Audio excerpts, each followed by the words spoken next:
هادي له ونشهد أن لا إله إلا الله وحده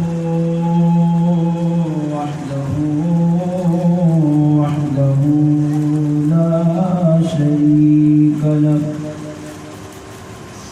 ونشهد أن سيدنا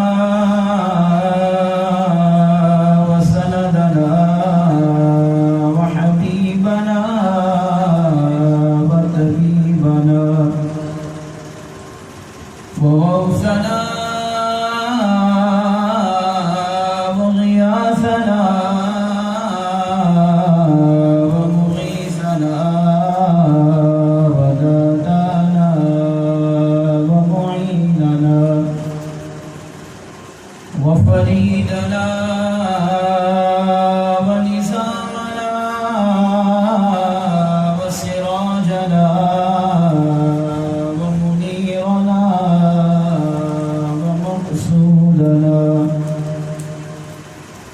وموجودنا وأعلانا وأولانا ومولانا ومأوانا وملجانا وراحة قلوبنا وشفاء صدورنا ونور أعيننا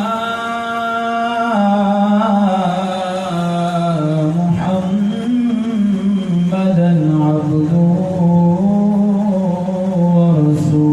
ورسوله أما بعد فأعوذ بالله من الشيطان الرجيم بسم الله الرحمن الرحيم قل لا أسألكم عليه أجرا إلا المودة في القربى آمنت بالله وصدق الله مولانا العظيم وصدق رسوله النبي الكريم الأمين ونحن على ذلك لمن الشاهدين والشاكرين والحمد لله رب العالمين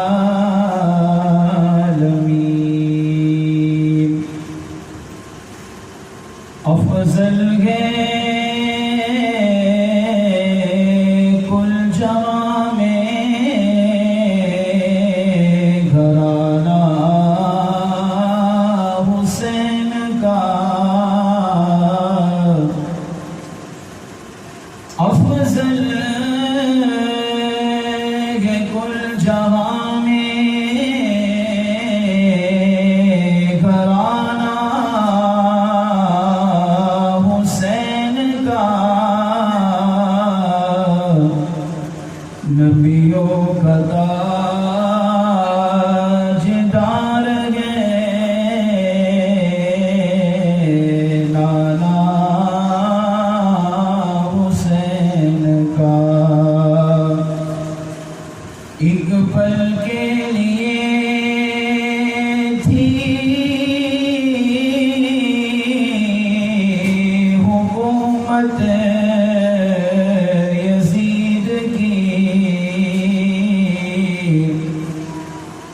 ایک پل کے لیے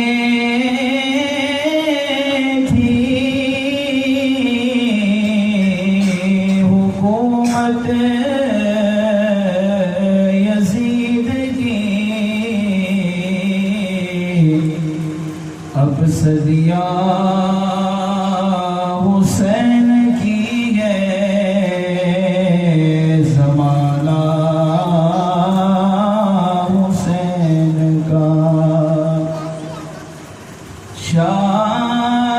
شاست حسین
تعالیٰ کی حمد و ثنا کے بعد اس رب العالمین کے بارگاہ میں دعا ہے رب کریم آج کی اس بابرکت مقدس محفل کو اپنی بارگاہ میں قبول و منظور فرمائے.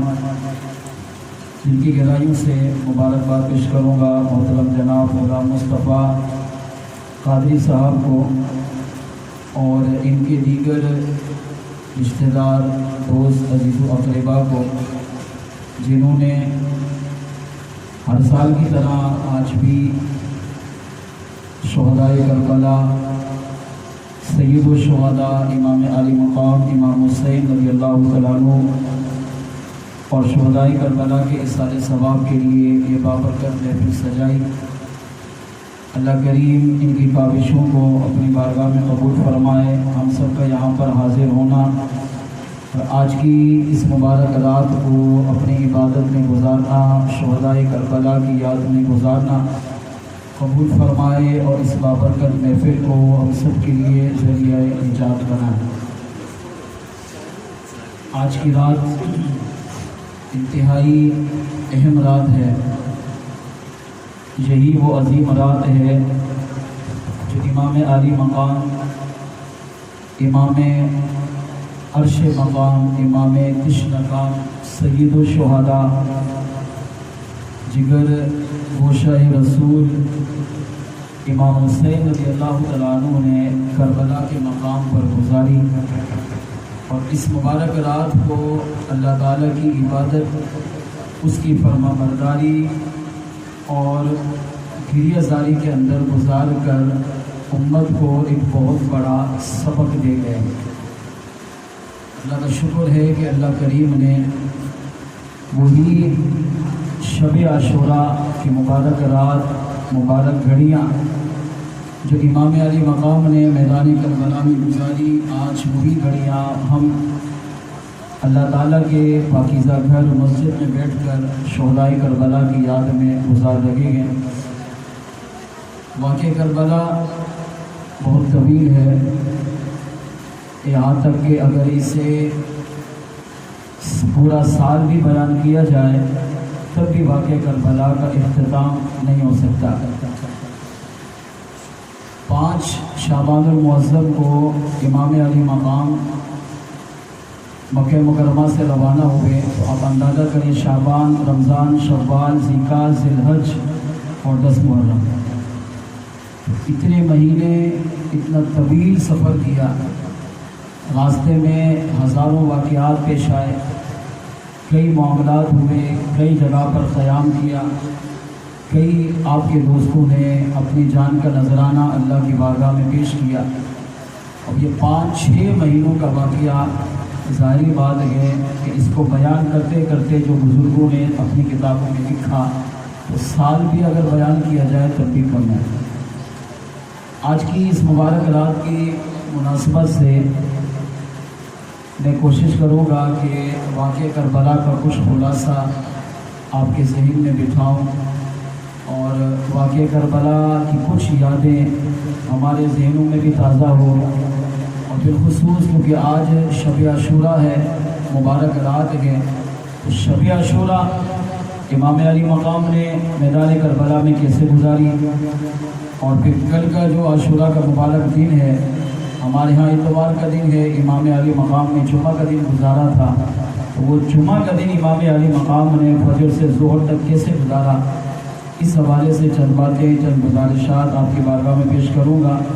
انتہائی توجہ کے ساتھ محبت و عقیدت کے ساتھ سنیں گے تو اللہ نے چاہا عقائد و اعمال کی بہترین اصلاح ہوگی.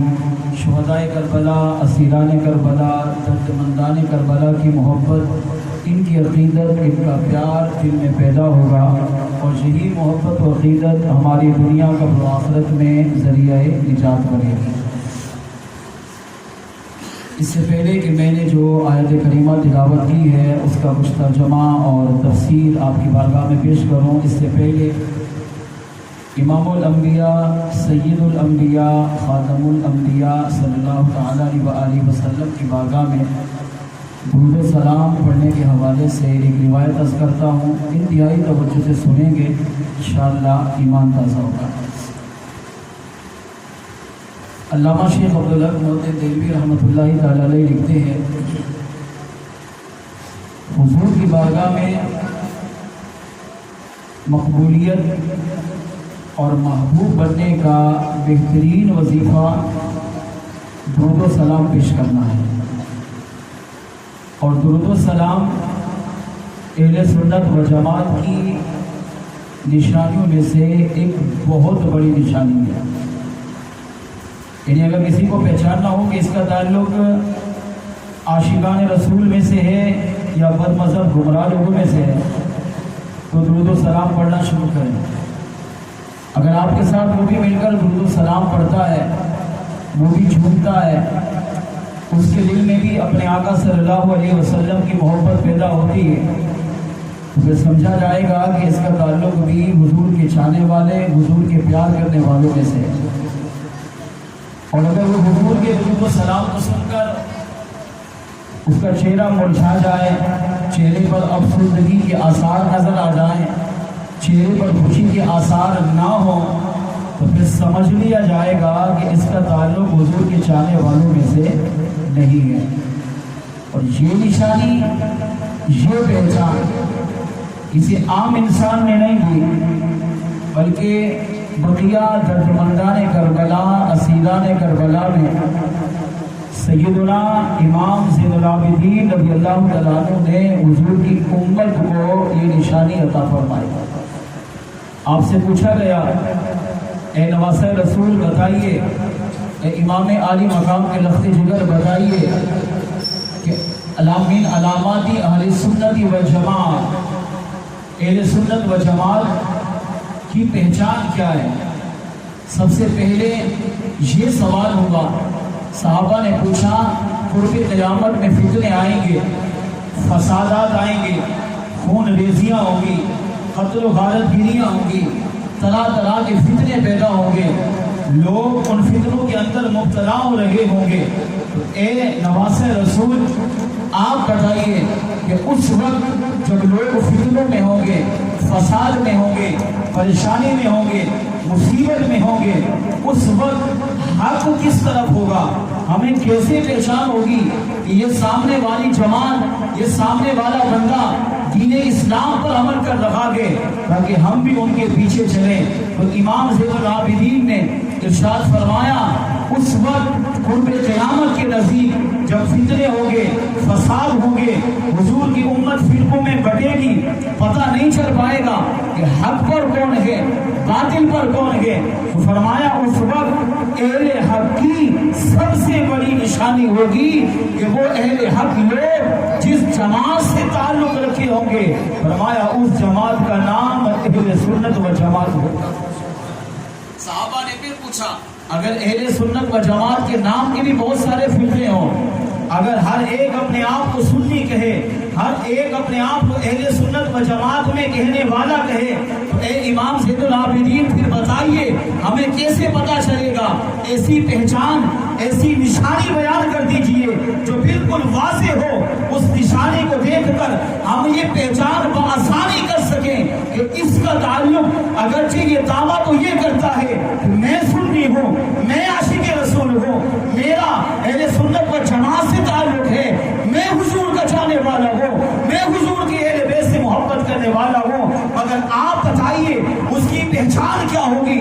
تو امام زین العابدین جو بقیہ دردمندان کربلا میں سے ہے، اسیران کربلا میں سے ہے، امام عالی مقام کے شہزادے ہیں، آپ ارشاد فرماتے ہیں من علاماتی اہل سنتی والجماعہ، فرمایا اگر اہل سنت و جماعت کی کہ فرقے بہت بڑھ گئے ہوں، ہر ایک اپنے آپ کو جنتی فرقے کا دعویٰ کرتا ہو، ہر ایک اپنے آپ کو سنی کہتا ہو، ہر ایک اپنا تعلق اہل سنت و جماعت میں سے بتاتا ہو، تو فرمایا سچے سنی کی پہچان، سچے عاشق رسول کی پہچان، سچا حضور کی اہل بیت سے محبت کرنے والے کی پہچان یہ ہے کثرتی علی رسول اللہ صلی اللہ علیہ وسلم، فرمایا کثرتی صلاح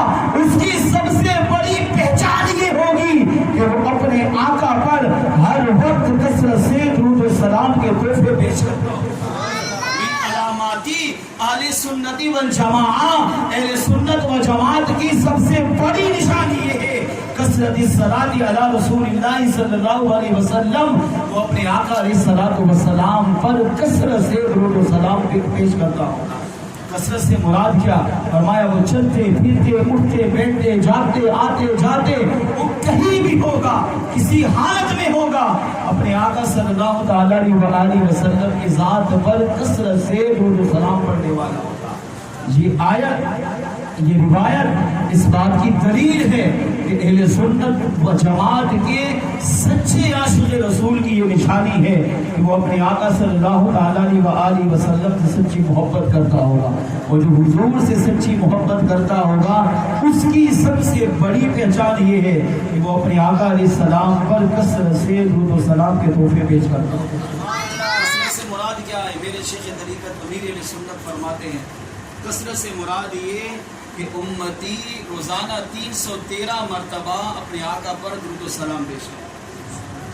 صلی اللہ علیہ محمد صلی اللہ علیہ وسلم سب سے چھوٹا درود و سلام ہے، اس کو پڑھنے میں مشکل سے 10-12 منٹ لگتے ہیں۔ آج شب عاشورہ ہے، نیت کرنا ہے، یہ چھوٹا سا درود 10-12 منٹ میں 313 مرتبہ پڑھ لیا، اللہ کریم اس پڑھنے والے کو کثرت سے درود و سلام پڑھنے والوں میں شمار کرے گا۔ کثرت سے مراد کیا؟ وہ بزرگان دین جو دن ہو رات، صبح و شام، دوپہر، ہر لمحہ جن کا حضور کی ذات پر درود و سلام پڑھنے میں گزرتا ہے، اللہ اس 313 مرتبہ درود پاک پڑھنے والے کو ان ولیوں میں شامل کر دے گا۔ آئیے مل کر محبت و عقیدت کے ساتھ بارگاہ رسالت میں درود پاک کا نذرانہ پیش کیجیے۔ الصلاۃ والسلام علیک یا سیدی یا رسول اللہ، الصلاۃ والسلام علیک یا سیدی یا حبیب اللہ، الصلاۃ والسلام علیک یا سیدی یا رحمۃ للعالمین وعلی آلک واصحابک یا سیدی یا خاتم النبیین، مل کے باواز بلند صلی اللہ علیہ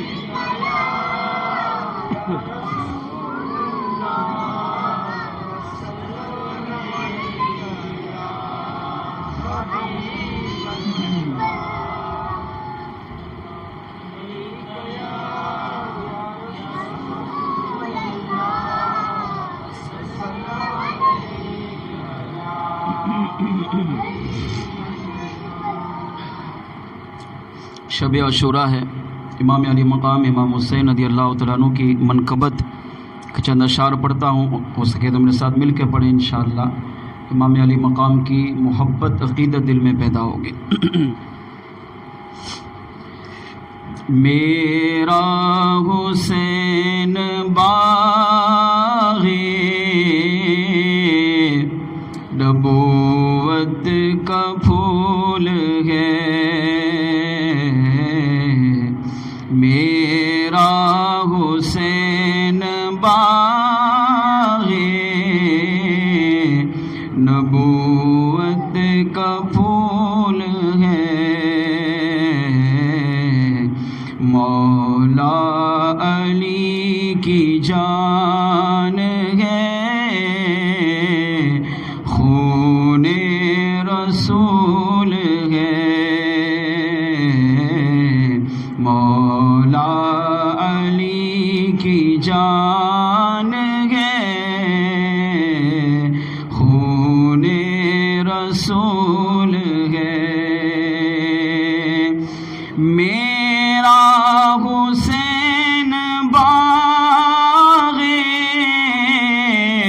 نبوت کا پھول ہے، میرا حسین باغ، نبوت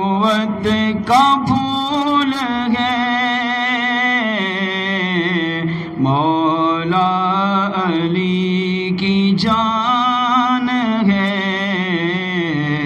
خون رسول ہے، مولا علی کی جان ہے، خون رسول ہے، جس کے لیے یزید نے ڈھائے ستم ہزار، جس کے لیے یزید نے ڈھائے ستم ہزار، وہ تخت تو حسین کے قدموں کی دھول ہے، وہ تخت تو حسین کے قدموں کی دھول ہے، مولا علی کی جان ہے، خون رسول، کتنی عظیم ذات ہے مولا حسین کی، کتنی عظیم ذات ہے مولا حسین کی، ہاں کتنی عظیم ذات ہے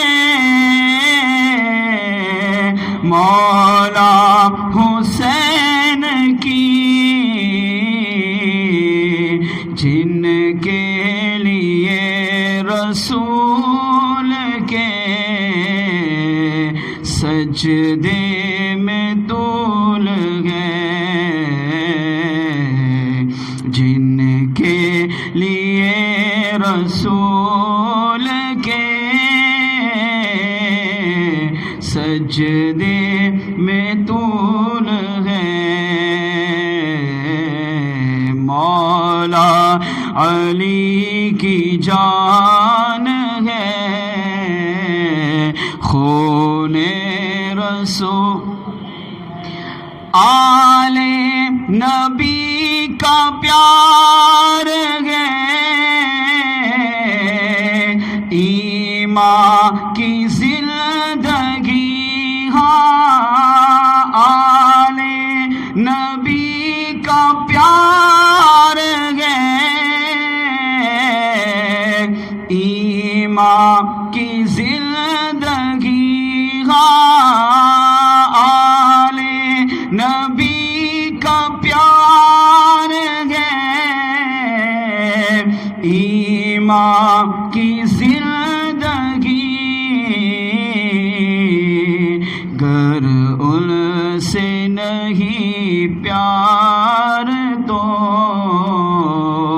سب کچھ فضول ہے، گر ان سے نہیں پیار تو سب کچھ فضول ہے، میرا حسین باغ ہے، نبوت کا پھول ہے، مولا علی کی جان ہے،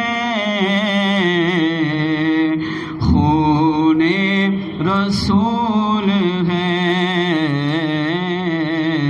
مولا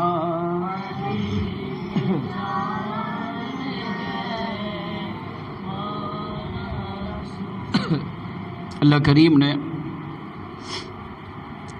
قرآن پاک میں ارشاد فرمایا قل لا اسألکم علیہ اجرا الا المودۃ فی القربى. قل اے محبوب آپ فرما دیجئے لا اسألکم میں تم سے نہیں مانگتا اجرن کوئی بھی اجر الا المودۃ فی القربى مگر اپنے قرابت داروں کی محبت. یہ آیت مبارکہ کیوں نازل ہوئی، اس کا پس منظر کیا ہے، اس کے بارے میں ایک روایت عرض کرتا ہوں. اہل بیت کرام سے محبت، اہل بیت کرام سے پیار، اہل بیت کرام سے عقیدت، یہ مسلمان کے ایمان کی زندگی کا سب سے اہم حصہ ہے. اگر کسی کے اندر اہل بیت کا پیار، اہل بیت کی محبت، اہل بیت کی عقیدت نہیں ہے تو پھر اس کی زندگی فضول ہے. علامہ جلال الدین سیوطی شافعی رحمۃ اللہ تعالی علیہ اپنے کتاب تفسیر در منصور میں لکھتے ہیں، اس آیت کریمہ کی وضاحت میں تفسیر میں لکھتے ہیں کہ جب پیارے آقا صلی اللہ تعالی علیہ وآلہ وسلم مکے سے مدینے ہجرت کر کے آئے اور صحابہ کرام علیہ مرضوان کو سرکار نے پہلے ہی بھیجا. اب جو صحابہ مکے سے مدینے پہنچے ان کو کہتے ہیں مہاجر صحابہ، ہجرت کر کے آنے والے صحابہ. اور جو صحابہ مدینے میں تھے، مدینے ایمان لائے، سرکار کا کلمہ پڑھا، صحابی رسول بنے، ان کو کہتے ہیں انصار صحابہ. چند دن گزرے تو کچھ لوگوں نے آپس میں گفتگو کی اور کہا ہم حضور کے اہل بیت سے افضل والا ہیں، ہمیں انصار صحابہ کہتے ہیں. جو مہاجر صحابہ مکے سے مدینے آئے ہم نے ان کی مدد کی، ہم نے انہیں گھر دیا، انہیں کاروبار دیا، اپنے ساتھ رہنے کے لیے سب کچھ دیا، دنیاوی زندگی کی ضروریات میں سے جو ہمارے پاس تھا آدھا حصہ ہم نے انہیں بھی دیا. اب کچھ لوگوں نے یہ افواہ اڑائی، آپس میں باتیں کی، انہوں نے کہا ہم حضور کے اہل بیت سے افضل والا ہیں. تو سیدنا عبداللہ بن عباس رضی اللہ تعالیٰ عنہ اس حدیث کے راوی ہیں. آپ جب وہاں سے گزرے اور لوگوں کو دیکھا کہ آپس میں باتیں کر رہے ہیں اور بات بھی بڑی عجیب کی کہ ہم اہل بیت نبوت کے گھرانے سے افضل ہیں، ہمیں کچھ فضیلتیں حاصل ہیں. تو سیدنا عبداللہ بن عباس رضی اللہ تعالیٰ عنہ نے جب یہ سنا تو آپ نے فرمایا نہیں، اللہ نے ہمارے گھرانے کو، اہل بیت نبوت کے گھرانے کو تمہارے گھرانوں سے بلکہ دنیا میں سب گھرانوں سے افضل والا بنایا ہے. اب یہ خبر امام الانبیاء علیہ السلام کی بارگاہ میں پہنچی کہ یہاں کے لوگوں نے اپنے آپ کو، اپنے گھر والوں کو امام الانبیاء علیہ السلام کے گھر والوں سے افضل والا کہا. اور عبداللہ بن عباس نے انہیں جواب کے طور پر کہا نہیں، ہمیں اللہ نے افضل والا بنایا ہے، ہمارا تعلق حضور کے گھرانے سے ہے، ہم اہل بیت نبوت کے گھرانے سے، لہذا ہم تم سے افضل والا ہیں.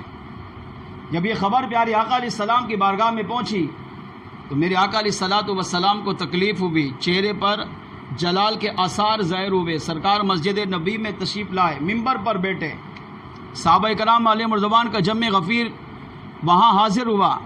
اب میرے آقا علیہ السلام نے گفتگو کرتے کرتے ارشاد فرمایا کچھ لوگ آپس میں یہ کہہ رہے ہیں. یہ بھی سمجھانے کا انداز تھا.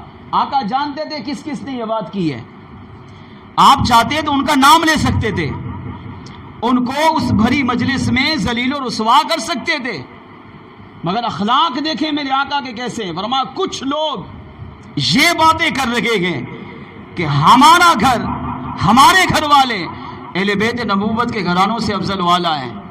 تو میرے آقا علیہ السلام نے ارشاد فرمایا کہ جن لوگوں نے یہ بات کی انہوں نے کیا سوچا، کیا سوچ کر کہا کہ ہمارے گھر والے حضور کے گھرانے سے افضل والا ہے. آقا علیہ السلام نے جو وہاں بیان کیا، جو خطاب فرمایا، جو تقریر کی، اس کا مفہوم یہ تھا. میرے آقا علیہ السلام نے ارشاد فرمایا کیا تم بت پرستی میں نہیں تھے اور اللہ نے میرے ذریعے تمہیں خدا کی پہچان عطا کی. تم تو وہ تھے جو انسانیت بھی گوا چکے تھے.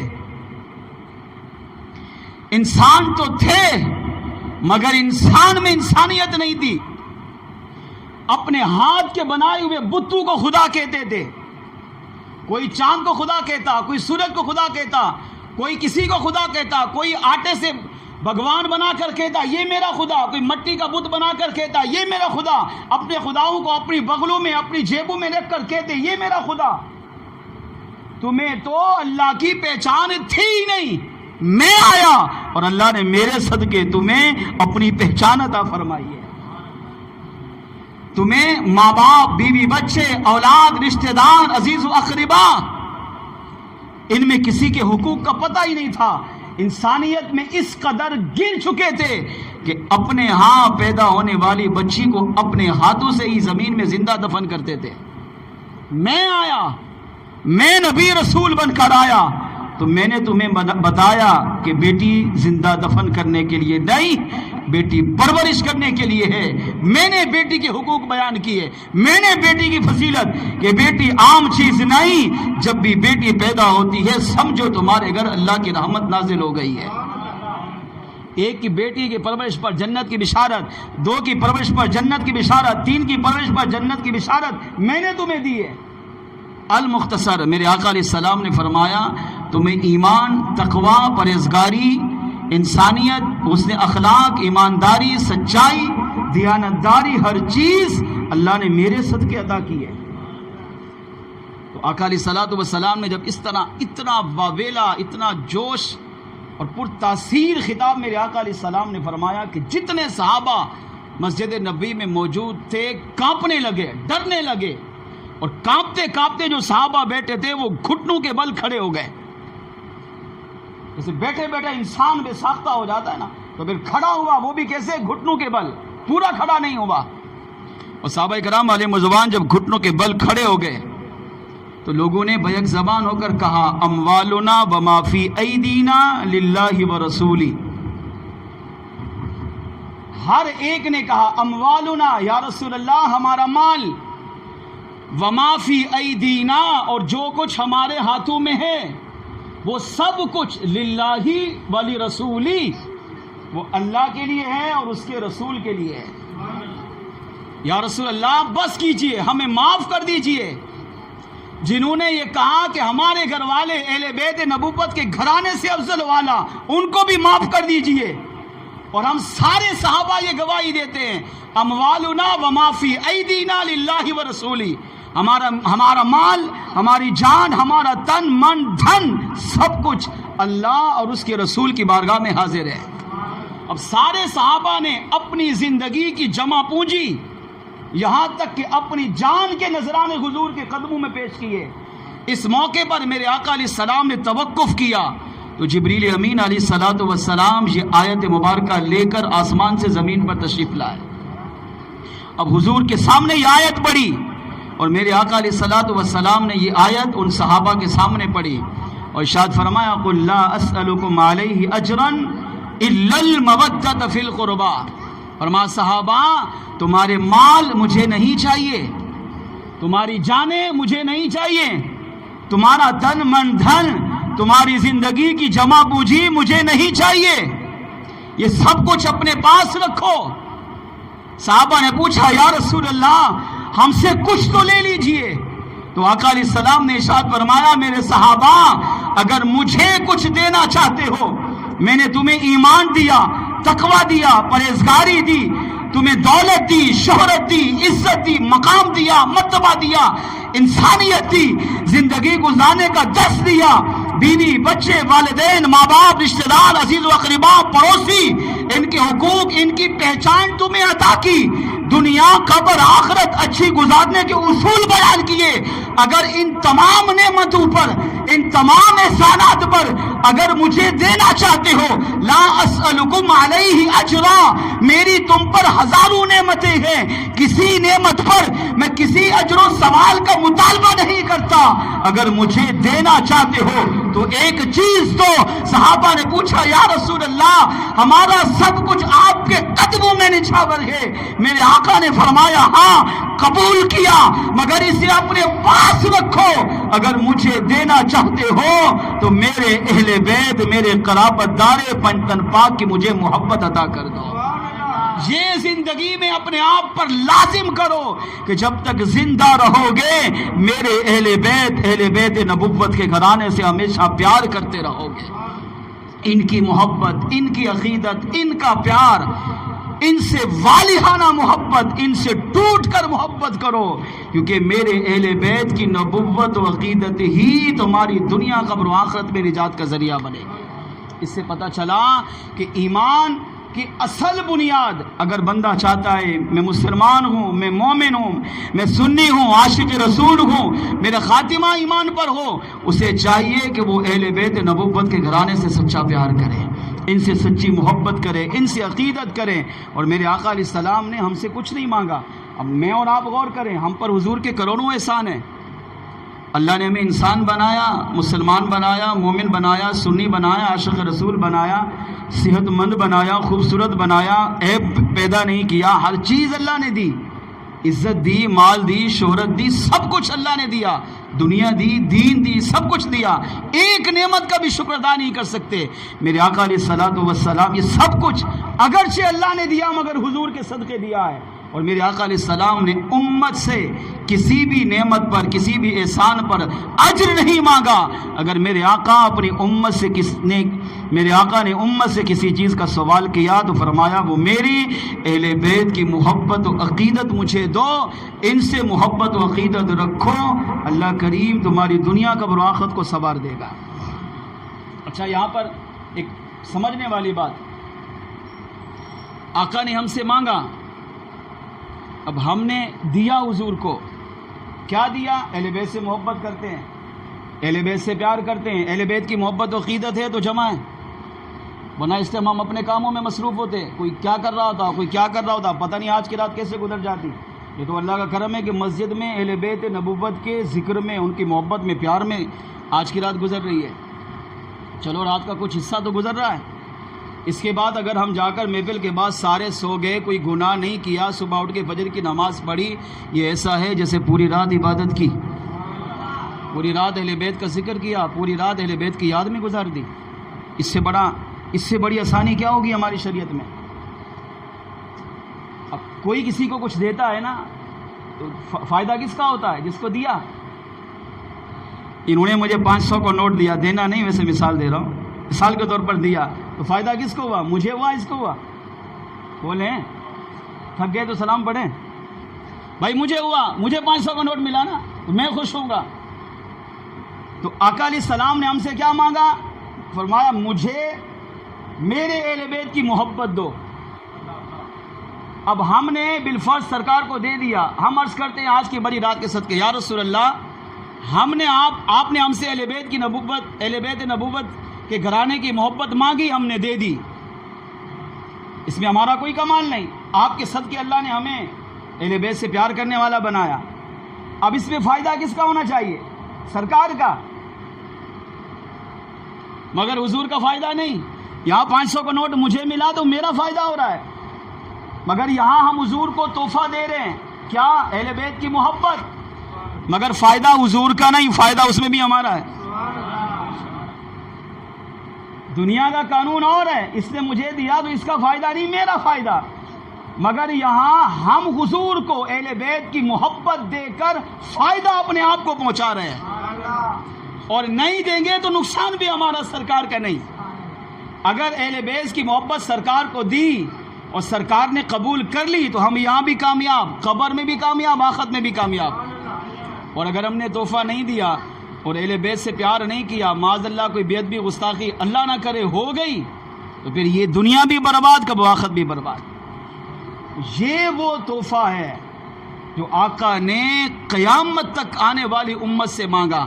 امام جلال السیوطی کہتے ہیں اگرچہ سامنے صحابہ تھے تو سرکار نے صحابہ کو کہا تم مجھے اہل بیت سے محبت دو، تو کیا صحابہ نہیں دیتے؟ ہزاروں واقعات ہے، میرا موضوع نہیں ہے۔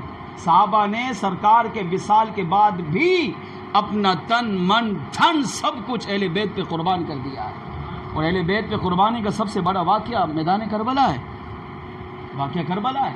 کیا یہ 72 افراد اگر چاہتے تو اپنی زندگی بچا سکتے تھے، مگر انہوں نے اپنی جانیں امام علی مقام کے قدموں میں نچھاور کی۔ تو امام جلال السیوطی نے کیا لکھا؟ فرمایا بظاہر سرکار نے صحابہ کو کہا تم دو اہل بیت کی محبت، لیکن حقیقت یہ تھی کہ میرے آقا قیامت تک آنے والی امت سے اہل بیت کی محبت مانگ رہے ہیں۔ صحابہ تو سچے مومن تھے، جنتی لوگ تھے، ہم گناہگار ہیں، ہم بدکار ہیں، ہمارا ٹھکانہ کہاں ہوگا ہم نہیں جانتے، تو آقا نے ہم سے قیامت تک آنے والی امت سے مانگا کہ میری اہل بیت کی محبت کو اپنے آپ پر لازم کر لو، یہاں بھی کامیاب ہوگے وہاں بھی کامیاب ہوگے۔ اس سے پتہ چلا امام علی مقام امام حسین رضی اللہ تعالیٰ عنہ سے محبت عقیدت ایمان کا سب سے بنیادی اصول ہے۔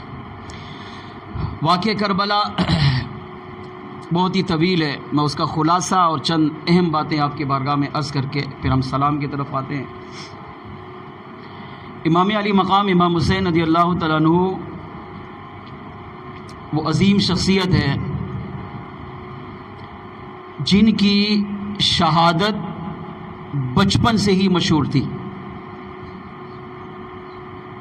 پیدا ہوئے، بچپن گزارا، آقا علیہ الصلوۃ والسلام نے ان کے دائیں کان میں اذان، بائیں کان میں اقامت اور منہ میں بطور گٹھی اپنا لعاب دہن ان کے منہ میں داخل فرمایا۔ 7ویں دن میرے آقا نے خود ان کا عقیقہ کیا اور ان کا نام میرے آقا علیہ السلام نے خود حسین رکھا۔ بچپن حضور کی گود میں گزرا اور شہادت کی بشارت بچپن سے شروع ہو گئی۔ حضرت سیدنا ام الفضل بنت حارث رضی اللہ تعالیٰ عنہ، چند روایت 3 روایتیں بطور دلیل میں پیش کرتا ہوں۔ آپ فرماتی ہیں میں امام الانبیاء صلی اللہ تعالیٰ علیہ وآلہ وسلم کی بارگاہ میں حاضر ہوئی، یہ حضور کی چچی ہیں۔ میں سرکار کی بارگاہ میں آئی تو امام علی مقام بچپن تھا، دودھ پینے کی عمر تھی، تو سرکار کی گود میں کھیل رہے تھے اور میرے آقا علیہ الصلوۃ والسلام ان سے پیار کر رہے ہیں۔ کبھی اشانے پہ بوسہ دیتے ہیں، کبھی رخساروں پہ بوسہ دیتے ہیں، کبھی ہونٹوں پر بوسہ دیتے ہیں، اور اکثر صحابہ کہتے ہیں کہ ہم نے یہ بھی دیکھا کہ امام الانبیاء امام حسین رضی اللہ تعالیٰ عنہ سے جو محبت کرتے تھے تو ہم نے یہ بھی دیکھا کہ سرکار امام علی مقام کے گلے کو بھی چومتے تھے۔ حالانکہ گلے کو چوما نہیں جاتا، بہت کم ماں باپ ہوں گے جو اپنی اولاد کے گلے کو چومتے ہوں، زیادہ تر چہرہ یا محبت نے بہت جوش مارا تو ہاتھ چوم لیے، مگر گلا چومتے ہوئے آپ نے کم دیکھا ہوگا۔ مگر میرے آقا امام الانبیاء علیہ السلام اپنے لخت جگر امام علی مقام امام حسین رضی اللہ تعالیٰ عنہ کا گلا بھی چومتے تھے۔ اس کی وجہ علماء نے لکھی کہ سرکار جانتے تھے کہ میرے لخت جگر نے یہی گردن میدان کربلا میں کٹانی ہے، اس کو سرکار بوسہ دیتے اور زیادہ تر پیشانی کو چومتے تھے، کیونکہ آقا جانتے تھے کہ میرے بیٹے حسین نے یہی پیشانی جس طرح میری حیات میں اللہ کی بارگاہ میں جھکاتا ہے، اسی طرح میدان کربلا میں بھی یزید کے سامنے نہیں، میرا بیٹا زندگی کے آخری لمحات میں بھی اپنی پیشانی اپنے رب کی بارگاہ میں جھکائے گا۔ تو ام الفضل رضی اللہ تعالیٰ عنہ حضور کی چچی فرماتی ہے میں سرکار کی بارگاہ میں گئی تو دیکھا امام حسین سرکار کی گود میں ہیں اور میرے آقا علیہ السلام اپنے لخت جگر سے پیار کر رہے ہیں، اور پیار بھی کر رہے ہیں اور رو بھی رہے ہیں۔ تو جب میں نے سرکار کو روتا ہوا دیکھا، امام علی مقام سرکار کی داڑھی سے کھیل رہے ہیں، تو سرکار کے مبارک آنکھوں سے آنسو کی لڑیاں برس رہی ہیں اور داڑھی مبارک تر ہو رہی ہے اور انہی آنسو سے امام علی مقام کھیل لگے ہیں. تو فرماتی ہیں میں نے جب حضور کو روتا ہوا دیکھا تو میں بے قرار ہوئی اور میں نے عرض کیا یا رسول اللہ صلی اللہ تعالیٰ علیہ وسلم آپ اپنے بیٹے سے پیار کر رہے ہیں, اتنی محبت, اتنی عقیدت, اتنا والہانہ انداز میں نے کبھی کسی اور کا نہیں دیکھا جو آپ کا ہے, مگر پیار کے ساتھ ساتھ رونا کیسا؟ تو میرے آقا صلی اللہ تعالیٰ علیہ وآلہ وسلم نے ارشاد فرمایا اتانی جبریل, ابھی تھوڑی دیر پہلے جبریل میری بارگاہ میں حاضر ہوئے, فاخبرنی, اور انہوں نے مجھے خبر دی, ان ابنی ھذا ستقتل امتی, ان قریب میرے اس بیٹے حسین کو میری امت قتل کر دے گی. بہت بڑا جملہ ہے, میرے اس بیٹے کو, میرے اس لخت جگر کو میری امت قتل کرے گی. تو سرکار علیہ السلام کی چچی عرض کرتی ہیں یا رسول اللہ آپ کی امت آپ کے بیٹے کو قتل کرے گی.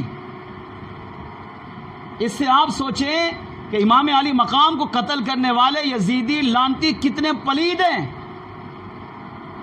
کہ صحابہ کو بھی تعجب ہوتا تھا, حیرت ہوتی تھی, آپ کی امت آپ کے بیٹے کو قتل کرے گی. وہ بیٹا جس کی محبت آپ نے امت سے مانگی اور امت نے دی, وہی امت آپ کے بیٹے کو قتل کرے گی. تو میرے آقا علیہ السلام نے ارشاد فرمایا ہاں میری امت میرے اس لخت جگر کو قتل کرے گی. اور فرمایا جبریل اس میدان کربلا جہاں میرے اس بیٹے نے شہید ہونا ہے وہاں کی مٹی میرے پاس لائے, اور وہی مٹی میرے آقا نے اپنی چچی ام الفضل بنت حارث رضی اللہ عنہا کو دی اور فرمایا اسے سنبھال کر رکھو, جب یہ سرخ ہو جائے تو سمجھ لینا میرا لخت جگر شہید ہو چکا ہے. دوسری روایت, بارش کے فرشتے جو بارش اتارتے ہیں, بارش نازل کرتے ہیں, میرے آقا صلی اللہ تعالیٰ علیہ وآلہ وسلم کی بارگاہ میں حاضر ہوئے, اللہ سے اجازت مانگی, اے اللہ اجازت دے تیرے محبوب کا دیدار کر کے آئیں. رب کریم نے اجازت دی, بارش کا فرشتہ سرکار کی بارگاہ میں حاضر ہوا, سلام عرض کیا اور میرے آقا علیہ الصلوۃ والسلام کو دیکھا تو سرکار امام علی مقام امام حسین کو اپنی گود میں رکھ کر پیار کر رہے ہیں. کبھی پیشانی چومتے ہیں, کبھی گال چومتے ہیں, کبھی ہونٹ چومتے ہیں, کبھی گلا چومتے ہیں, کبھی سینے سے لگاتے ہیں. والہانہ انداز میں میرے آقا اپنے لخت جگر سے پیار کر رہے ہیں. بارش کے فرشتے نے عرض کیا یا رسول اللہ صلی اللہ علیہ وسلم آپ اپنے اس بیٹے سے کتنا پیار کرتے ہیں؟ میرے آقا علیہ السلام نے فرمایا میں اس سے سب سے بڑھ کر پیار کرتا ہوں, سب سے بڑھ کر محبت کرتا ہوں. بارش کے فرشتے نے عرض کیا یا رسول اللہ آپ اس سے محبت کرتے ہیں؟ ان امتک ستقتلہ, آپ اس سے محبت کر رہے ہیں اور آپ کی امت آپ کے اسی بیٹے کو ان قریب شہید کرے گی. اب آقا علیہ السلام کا پیار محبت اور بڑھ گیا, میرے اس بیٹے نے شہید ہونا ہے. میرے آقا علیہ الصلوۃ والسلام نے پھر اس فرشتے نے, بارش کے فرشتے نے میدان کربلا کی مٹی سرکار کی بارگاہ میں پیش کی. یا رسول اللہ یہ میدان کربلا کی مٹی ہے. اور میرے آقا نے پھر وہی مٹی اپنی چچی ام الفضل رضی اللہ عنہا کو دی, فرمایا اسے سنبھال کے رکھو, جب یہ سرخ ہو جائے تو سمجھ لینا میرا حسین شہید ہو گیا. اور اس پر بطور دلیل تیسری روایت, مولا مشکل کشا علی المرتضیٰ شیر خدا کرم اللہ تعالیٰ وجہ الکریم جب جنگ صفین کے لیے تشریف لے کر جا رہے تھے, راستے میں میدان کربلا آیا تو مولا مشکل کشا نے صحابہ سے پوچھا یہ کون سی جگہ ہے؟ صحابہ نے عرض کیا یہ میدان کربلا ہے. جیسے ہی مولا مشکل کشا نے میدان کربلا کا نام سنا اپنے گھوڑے سے نیچے تشریف لائے اور دور ایک جگہ تشریف لے گئے اور میدان کربلا کی مٹی پہ ہاتھ رکھا, اس مٹی کو اٹھایا, اپنے ہاتھوں میں لیا اور زاروں قطار رونے لگے. اتنا روئے اتنا روئے اتنا روئے. صحابہ کہتے ہیں مولا مشکل کشا کے مبارک آنکھوں سے آنسو جاری ہو گئے, داڑھی مبارک تر ہو گئی. اتنا روئے مولا مشکل کشا کہ وہی داڑھی سے آنسو ٹپ ٹپ زمین پر گرنے لگے. ایک صحابی آگے بڑھے, مولا مشکل کشا کو اٹھایا, واپس لائے اور پوچھا یا سیدی یہاں پر کیوں رو رہے تھے؟ مولا مشکل کشا نے ارشاد فرمایا یہی وہ جگہ ہے جہاں میرے محبوب کی امت میرے لخت جگر کو شہید کرے گی. ان تینوں روایتوں سے کیا ثابت ہوا کہ امام علی مقام امام حسین رضی اللہ تعالیٰ عنہ کی شہادت کی بشارت بچپن سے مشہور تھی. میرے آقا جانتے تھے میرے بیٹے نے شہید ہونا ہے. مولا مشکل کشا جانتے تھے میرے بیٹے نے میدان کربلا میں شہید ہونا ہے. خاتون جنت شہزادی کونین جانتی تھی میرے لخت جگر نے میدان کربلا میں شہید ہونا ہے. یہاں تک کہ فرشتے، یہاں تک کہ سارے صحابہ بھی جانتے تھے کہ حضور کے اسی لخت جگر نے میدان کربلا میں شہید ہونا ہے. مگر کبھی بھی کسی صحابی نے یا خاتون جنت نے یا مولا مشکل کشا نے یا خود امام علی مقام نے حضور کی بارگاہ میں یہ نہیں کہا یا رسول اللہ، اللہ کی بارگاہ میں دعا کر دیجئے میں اس شہادت سے بچ جاؤں، اس مصیبت سے بچ جاؤں. نہ، بلکہ ہر موقع پر، ہر حال میں جب بھی امام علی مقام نے دعا کروائی یا بی بی فاطمہ نے دعا کروائی یا مولا علی نے دعا کروائی تو ایک ہی اپنے نانا سے دعا کروائی، یا رسول اللہ آپ دعا کر دیں اللہ میرے لخت جگر کو میدان کربلا میں ثابت قدمی عطا فرما دے. جو شہادت کا بیڑا، امت کا بوجھ جو امام علی مقام نے سر پہ اٹھایا ہے، اس کا حق میرا بیٹا میدان کربلا میں ادا کرنے میں کامیاب ہو جائے. میرے بیٹا صبر کا پہاڑ بن جائے، استقامت کا پہاڑ بن جائے. وہی دعائے مصطفیٰ کا اثر تھا، مولا علی کی دعا کا صدقہ تھا، خاتون جنت کی دعا کا صدقہ تھا کہ عاشورہ کے دن امام علی مقام نے اپنی جان کا نذرانہ اللہ کی بارگاہ میں پیش کر کے اپنے نانا کے دین کو قیامت تک بلندی عطا فرما دی. انہی کے دین کا صدقہ ہے کہ آج ہم بیٹھے ہیں. حقیقت ہے. علماء نے یہاں تک لکھا اگر امام علی مقام یہ قربانیاں پیش نہ کرتے تو آج یہ دین ہمیں نظر ہی نہ آتا. جی ہاں، آپ تاریخ پڑھ کے دیکھیں، صحابہ، تابعین، تبع تابعین، 3 دور اچھے گزرے. ان کے بعد فتنے فساد کے علاوہ کچھ بھی نہیں تھا. اتنے فتنے، اتنے فساد پیدا ہوئے، دین کو اتنا لوگوں نے بدلا، پتہ ہی نہیں چلتا تھا دین کیا ہے، حق کیا ہے، سچ کیا ہے، باطل کیا ہے، کفر کیا ہے، حق کیا ہے، اس کا اندازہ نہیں ہو پاتا تھا.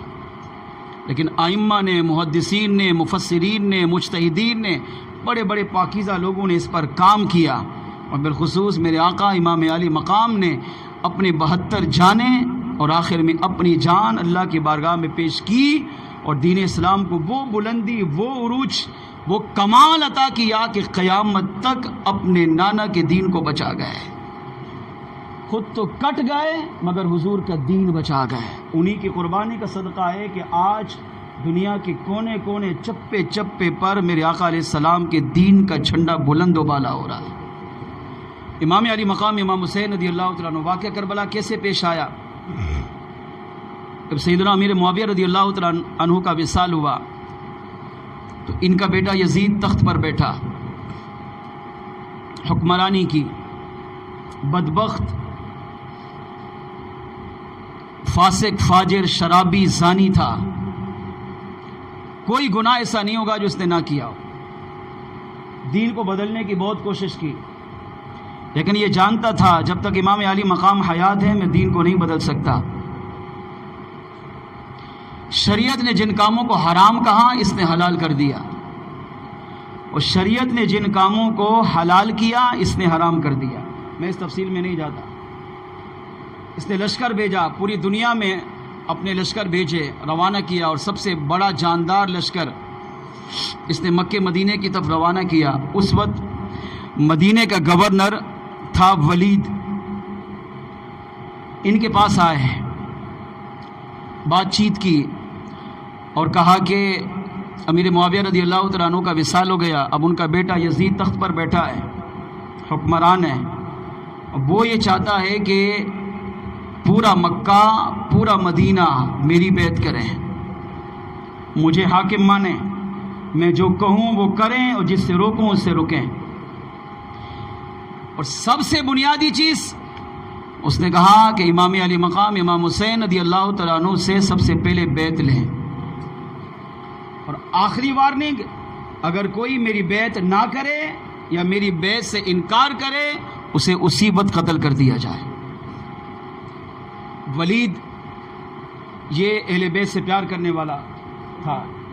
امام علی مقام امام حسین رضی اللہ تعالیٰ عنہ کو بلایا، گورنر تھا، آپ نے چند صحابہ کو ساتھ لیا، رات کا وقت تھا، صحابہ کو آپ نے باہر کھڑا کیا، خود اکیلے اندر تشریف لے گئے۔ ولید نے یہ خبر پہنچائی کہ امیر معاویہ رضی اللہ تعالیٰ عنہ کا وصال ہوا، ان کا بیٹا تخت پر بیٹا، پیغام آیا، لشکر آ چکا ہے، آپ بیعت کریں اور پورا مدینہ ان کی بیعت کرے، اور جو بیعت نہیں کرے گا اسے سب کے سامنے قتل کر دیا جائے گا۔ امام علی مقام نے ارشاد فرمایا، کیا تم یہ جرأت کر سکتے ہو کہ یہی بات جو چھپ کر مجھ سے کر رہے ہو، یہی کل صبح علل اعلان پورے مدینے کو جمع کر کے کہو؟ یہ جرأت کر سکتے ہو؟ اس نے کہا نہیں، یہ تو نہیں کر سکتا، پورا مدینہ آپ کا چاہنے والا ہے، آپ سے پیار کرنے والا ہے، آپ کا عقیدت مند ہے، پورے مدینے کے سامنے میں کیسے بول سکوں گا؟ تو آپ نے فرمایا اگر تم پورے مدینے کے سامنے نہیں بول سکتے تو پھر میں بیعت بھی نہیں کر سکتا۔ بیعت وہ ہو جو کھلم کھلا ہو، علل اعلان ہو، چھپ کر بیعت کیسی؟ پھر فرمایا تم کس یزید کی بیعت کا اعلان کر رہے ہو؟ کیا آپ کو نہیں پتا وہ بے نمازی ہے، وہ جھوٹا ہے، وہ شرابی ہے، وہ زانی ہے، وہ بدکار ہے، وہ فاسق و فاجر ہے، وہ شریعت کی پاسداری نہیں کرتا؟ کیا ایسے حاکم کی بیعت جائز ہے؟ اب اس پر ولید خاموش ہوا، لیکن ولید کا ایک دوسرا جو سمجھو چیلا تھا جو اس کے ساتھ رہتا، جس کو کہا تاریخ نے لکھا ہے مروان، اس نے دھمکی دی، یہ بھی وہاں تھا، اس نے کہا بیعت کرو یا پھر تمہیں قتل کر دیں گے۔ امام علی مقام نے فرمایا، جلال میں آئے، فرمایا تو قتل کرے گا یا یہ کرے گا گورنر؟ اب گورنر کو تو ہمت نہیں تھی، وہ ویسی محبت کرتا تھا اہل بیت سے، لیکن امام علی مقام کوئی عام شخص تو نہیں تھے، ہاں، جن کی رگوں میں خاتون جنت کا دودھ ہو، مولا مشکل کشا کا خون ہو، میرے آقا علیہ الصلوۃ والسلام کا لعاب دہن جوش مار رہا ہو، تو ان کی شجاعت، ان کی بہادری تو میدان کربلا گواہ ہے اس بات کا۔ تو آپ نے فرمایا تیرے اندر اتنی ہمت ہے مجھے قتل کرے؟ تو اس پر وہ خاموش ہو گیا۔ امام علی مقام تشریف لے گئے، المختصر پورے مدینے میں بات پھیلی، امام علی مقام اور آپ کے تمام رفقا، تمام صحابہ نے یہی اعلان کیا، ہم جانیں پیش کر دیں گے مگر یزید کی بیعت کو قبول نہیں کریں گے۔ امام علی مقام امام حسین رضی اللہ تعالیٰ عنہ نے مدینے سے سفر کا ارادہ کیا۔ آپ نے فرمایا میں مدینے سے مکے جاتا ہوں، کیونکہ مکے میں جید صحابہ موجود تھے، تو میں ان سے مشاورت کرتا ہوں کہ اس بارے میں ہمیں کیا کرنا چاہیے۔ اب امام علی مقام امام حسین رضی اللہ تعالیٰ عنہ مدینے سے روانہ ہوئے، تمام صحابہ نے آپ کو منع کیا مت جائیے، آپ یہاں سے مکہ جائیں گے، پھر مکہ سے آپ کوفے جائیں گے، اور یہ کوفی بد باطن ہے، ظاہر کتنا اچھا رکھتے ہوں مگر اندر کے یہ پلید اور ناپاک ہیں، ان کے ارادے اچھے نہیں ہیں، انہوں نے آپ کے والد سے بے وفائی کی، امیر معاویہ رضی اللہ تعالیٰ عنہ سے بے وفائی کی، اب یہ آپ کے ساتھ بھی بے وفائی کریں گے، مگر میرے امام علی مقام امام حسین رضی اللہ تعالیٰ عنہ نے ارشاد فرمایا پہلے میں مکے جاتا ہوں، صحابہ سے مشاورت کر کے پھر ہم طے کریں گے کہ ہمیں آگے جانا ہے یا نہیں۔ اب امام علی مقام امام حسین رضی اللہ تعالیٰ عنہ مدینے سے روانہ ہوئے، رخت سفر باندھا، اپنے اہل بیت کو ساتھ لیا، کئی صحابہ آپ کے ساتھ چلے، اور سب سے بڑی کمال کی بات یہ تھی کہ امام علی مقام امام حسین رضی اللہ تعالیٰ عنہ مدینہ منورہ سے رخصت ہوتے ہوئے سب سے پہلے امام الانبیاء صلی اللہ علیہ وسلم کے مزار پہ حاضر ہوئے، اور مزار پہ حاضر ہو کر جو گفتگو کی وہ بیان نہیں ہو سکتی۔ یہ بھی عرض کیا یا رسول اللہ صلی اللہ علیہ وسلم، اے میرے نانا، اب اپنے بیٹے، اپنے نواسے، اپنے لخت جگر کا آخری سلام اپنی بارگاہ میں قبول کیجیے، السلام علیکہ یا رسول اللہ۔ اتنی محبت میں، اتنے پیار میں، اتنی عقیدت میں، اتنے عشق میں، اتنی طرف میں سلام پیش کیا، اور اتنا زار و قطار روئے میرے امام کہ صحابہ کہتے ہیں ہم امام علی مقام کو روتا دیکھ کر جو بھی دیکھتا تھا وہ بھی زار و قطار رونے لگ جاتا تھا۔ امام علی مقام یہاں جانتے تھے کہ میں جا رہا ہوں تو واپس نہیں لوٹوں گا، جانتے تھے میری شہادت کی بشارت، میری شہادت کی خوشخبریاں، میری شہادت کی شہرتیں بچپن سے مشہور ہے، اور جو بچپن سے شہادت سنتا آ رہا ہوں، آج اسی شہادت کا جام پینے کا وقت آ چکا ہے۔ زندگی کا آخری سلام بڑے پیار میں، تڑپ میں، عشق میں سرکار کی بارگاہ میں پیش کیا، السلام علیکہ یا رسول اللہ، اے اللہ کے رسول، اے میرے نانا، اپنے نواسے کی زندگی کا آخری سلام قبول کر لیجئے۔ وہ مدینہ چھوڑنا آسان نہیں تھا۔ مورخین نے لکھا، عشاقان رسول نے لکھا، علامہ جامی علی رحمہ کہتے ہیں مدینے کو چھوڑنا عاشق کے لیے آسان نہیں ہے۔ عاشق، جو سچا عاشق مدینے جا کر واپس لوٹتا ہے، تو میرے آقا اعلی حضرت کہتے ہیں سچا عاشق جسم تو ساتھ لے آتا ہے مگر حقیقی معنوں میں اپنی روح مدینے چھوڑ کر آتا ہے۔ جب ایک عام عاشق کی یہ مثال دی اعلی حضرت نے کہ وہ جسم لاتا ہے روح وہاں چھوڑتا ہے، تو امام علی مقام امام حسین سے بڑا عاشق کون ہوگا؟ جن کا بچپن مدینے میں گزرا، مدینے کی گلیوں میں گزرا، سرکار کی گود میں گزرا، جوانی کا ایک اہم حصہ حضور کے ساتھ گزرا، ان کے لیے مدینہ چھوڑنا کیا آسان تھا؟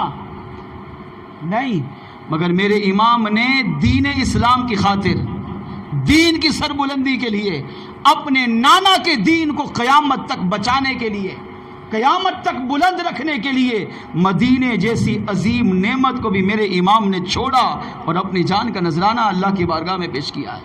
اس سے کربلا، واقعہ کربلا ہمیں یہ درس دے رہا ہے، پیغام دے رہا ہے، ہم بھی اپنا یہ ذہن، اپنا یہ نظریہ، اپنے یہ جذبات رکھیں کہ ہمارا دین ہم سے مال مانگے ہم مال دیں، اور ہمارا دین جب ہم سے جان کا مطالبہ کرے تو ہم اپنی جان اپنے پیارے حبیب کے دین پر قربان کر دیں۔